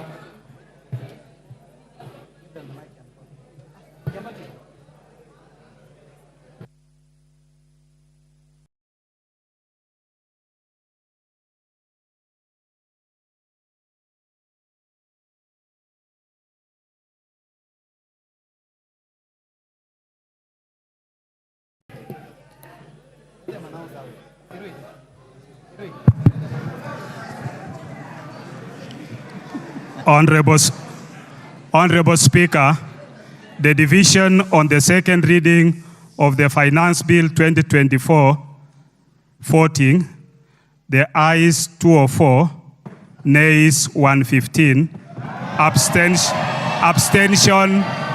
order, abstention 0. Haya.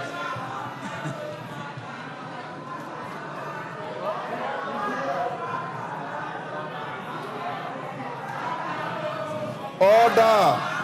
Order, Honorable Millie. Order. Order. Order. The results of the vote are not announced by the teller. Order. Honorable members, the results of the division on second reading of the Finance Bill 2024 is as follows. Ayes 204, nays 115, abstentions nil. So the ayes have it. Order. I now order for the bill to be read the second time. Order. Order, the House is in session. Order. Order. Clerk. Order. A bill for an act of parliament to amend the law relating to various taxes and duties and for matters incidental thereto. Honorable members, the matter of the finance bill is now over. You wait for the committee of the whole. Those who have amendments to file, you know the deadline was 1 o'clock. The clerk and his team will process those amendments. And as you are told, the House will sit on Tuesday morning when we'll proceed on the same matter. I now order that the next order be open the bar, open the doors. Now call out the next order. Order number 9, motion, consideration of Senate amendments to the Independent Electoral and Boundaries Commission Amendment Bill, National Assembly Bill number 10 of 2024.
Clerk, call the next order. Order number 9, motion, consideration of Senate amendments to the Independent Electoral and Boundaries Commission Amendment Bill, National Assembly Bill number 10 of 2024.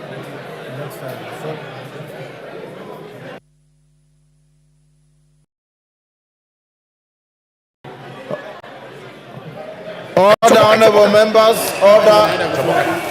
Order. Members who are leaving the chamber.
is getting out of hand.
Mwambie azime hiyo gari hiyo.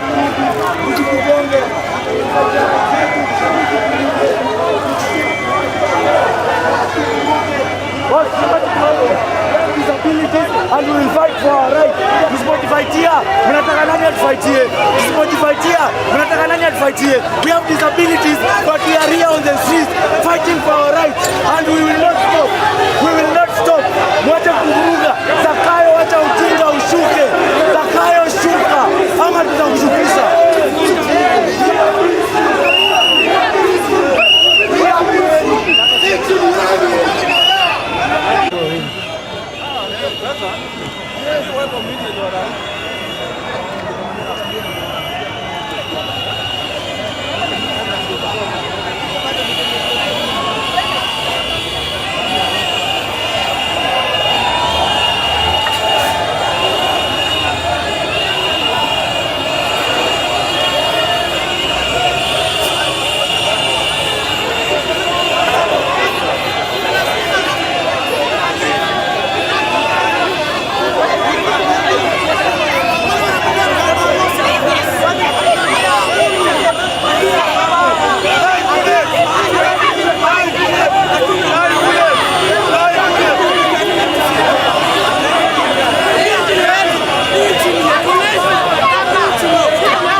What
vizuri bana.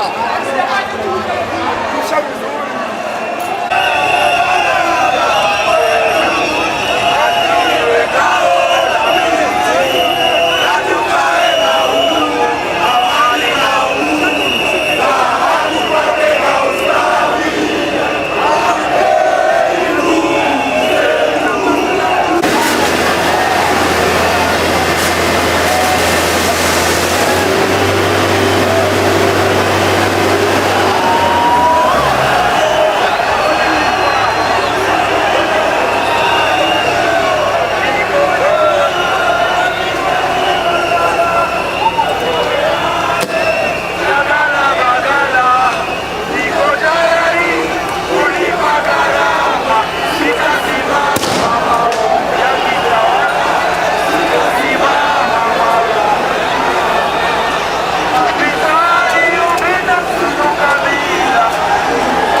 umechemka sana. Right yako mahali mambo yanaenda. Wewe hata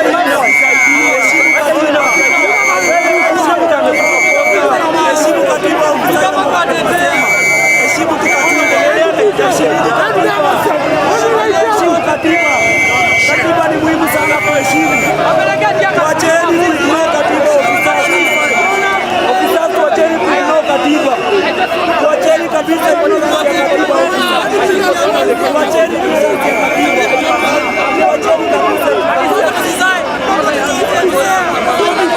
Wacheni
Section 52(2) of the National Police Act says that you should not obey unlawful orders. The unlawful orders that you are being issued should not be obeyed. You don't need to tear gas us. We are protesters that have come to protest peacefully. And there is no way you are going to stop us from protesting. Exactly. It is our right. Not. You are to facilitate us to protest peacefully. That's the only involvement of a police officer. And it is not peaceful protest. It's protected under the Constitution. You cannot. You cannot wait.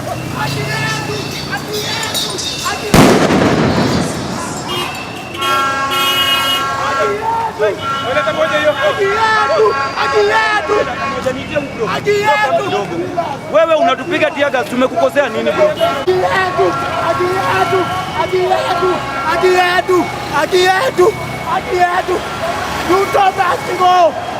Leo ni leo. Amejipata. Protesting. It is a peaceful protest. You must protest them. You cannot hurt your children. You have children at home. You cannot kill your children during a peaceful protest. It's peaceful. You must protect people who are protesting. You must protect people who are protesting. I request you to do that. Ensure that you protect protesters. This thing we are going to court to get people personally accountable. If you are a police officer, you shoot a bullet, you'll be personally accountable. Imagine nobody will be accountable on your behalf. Of the use of a live bullet. Evidence has been collected.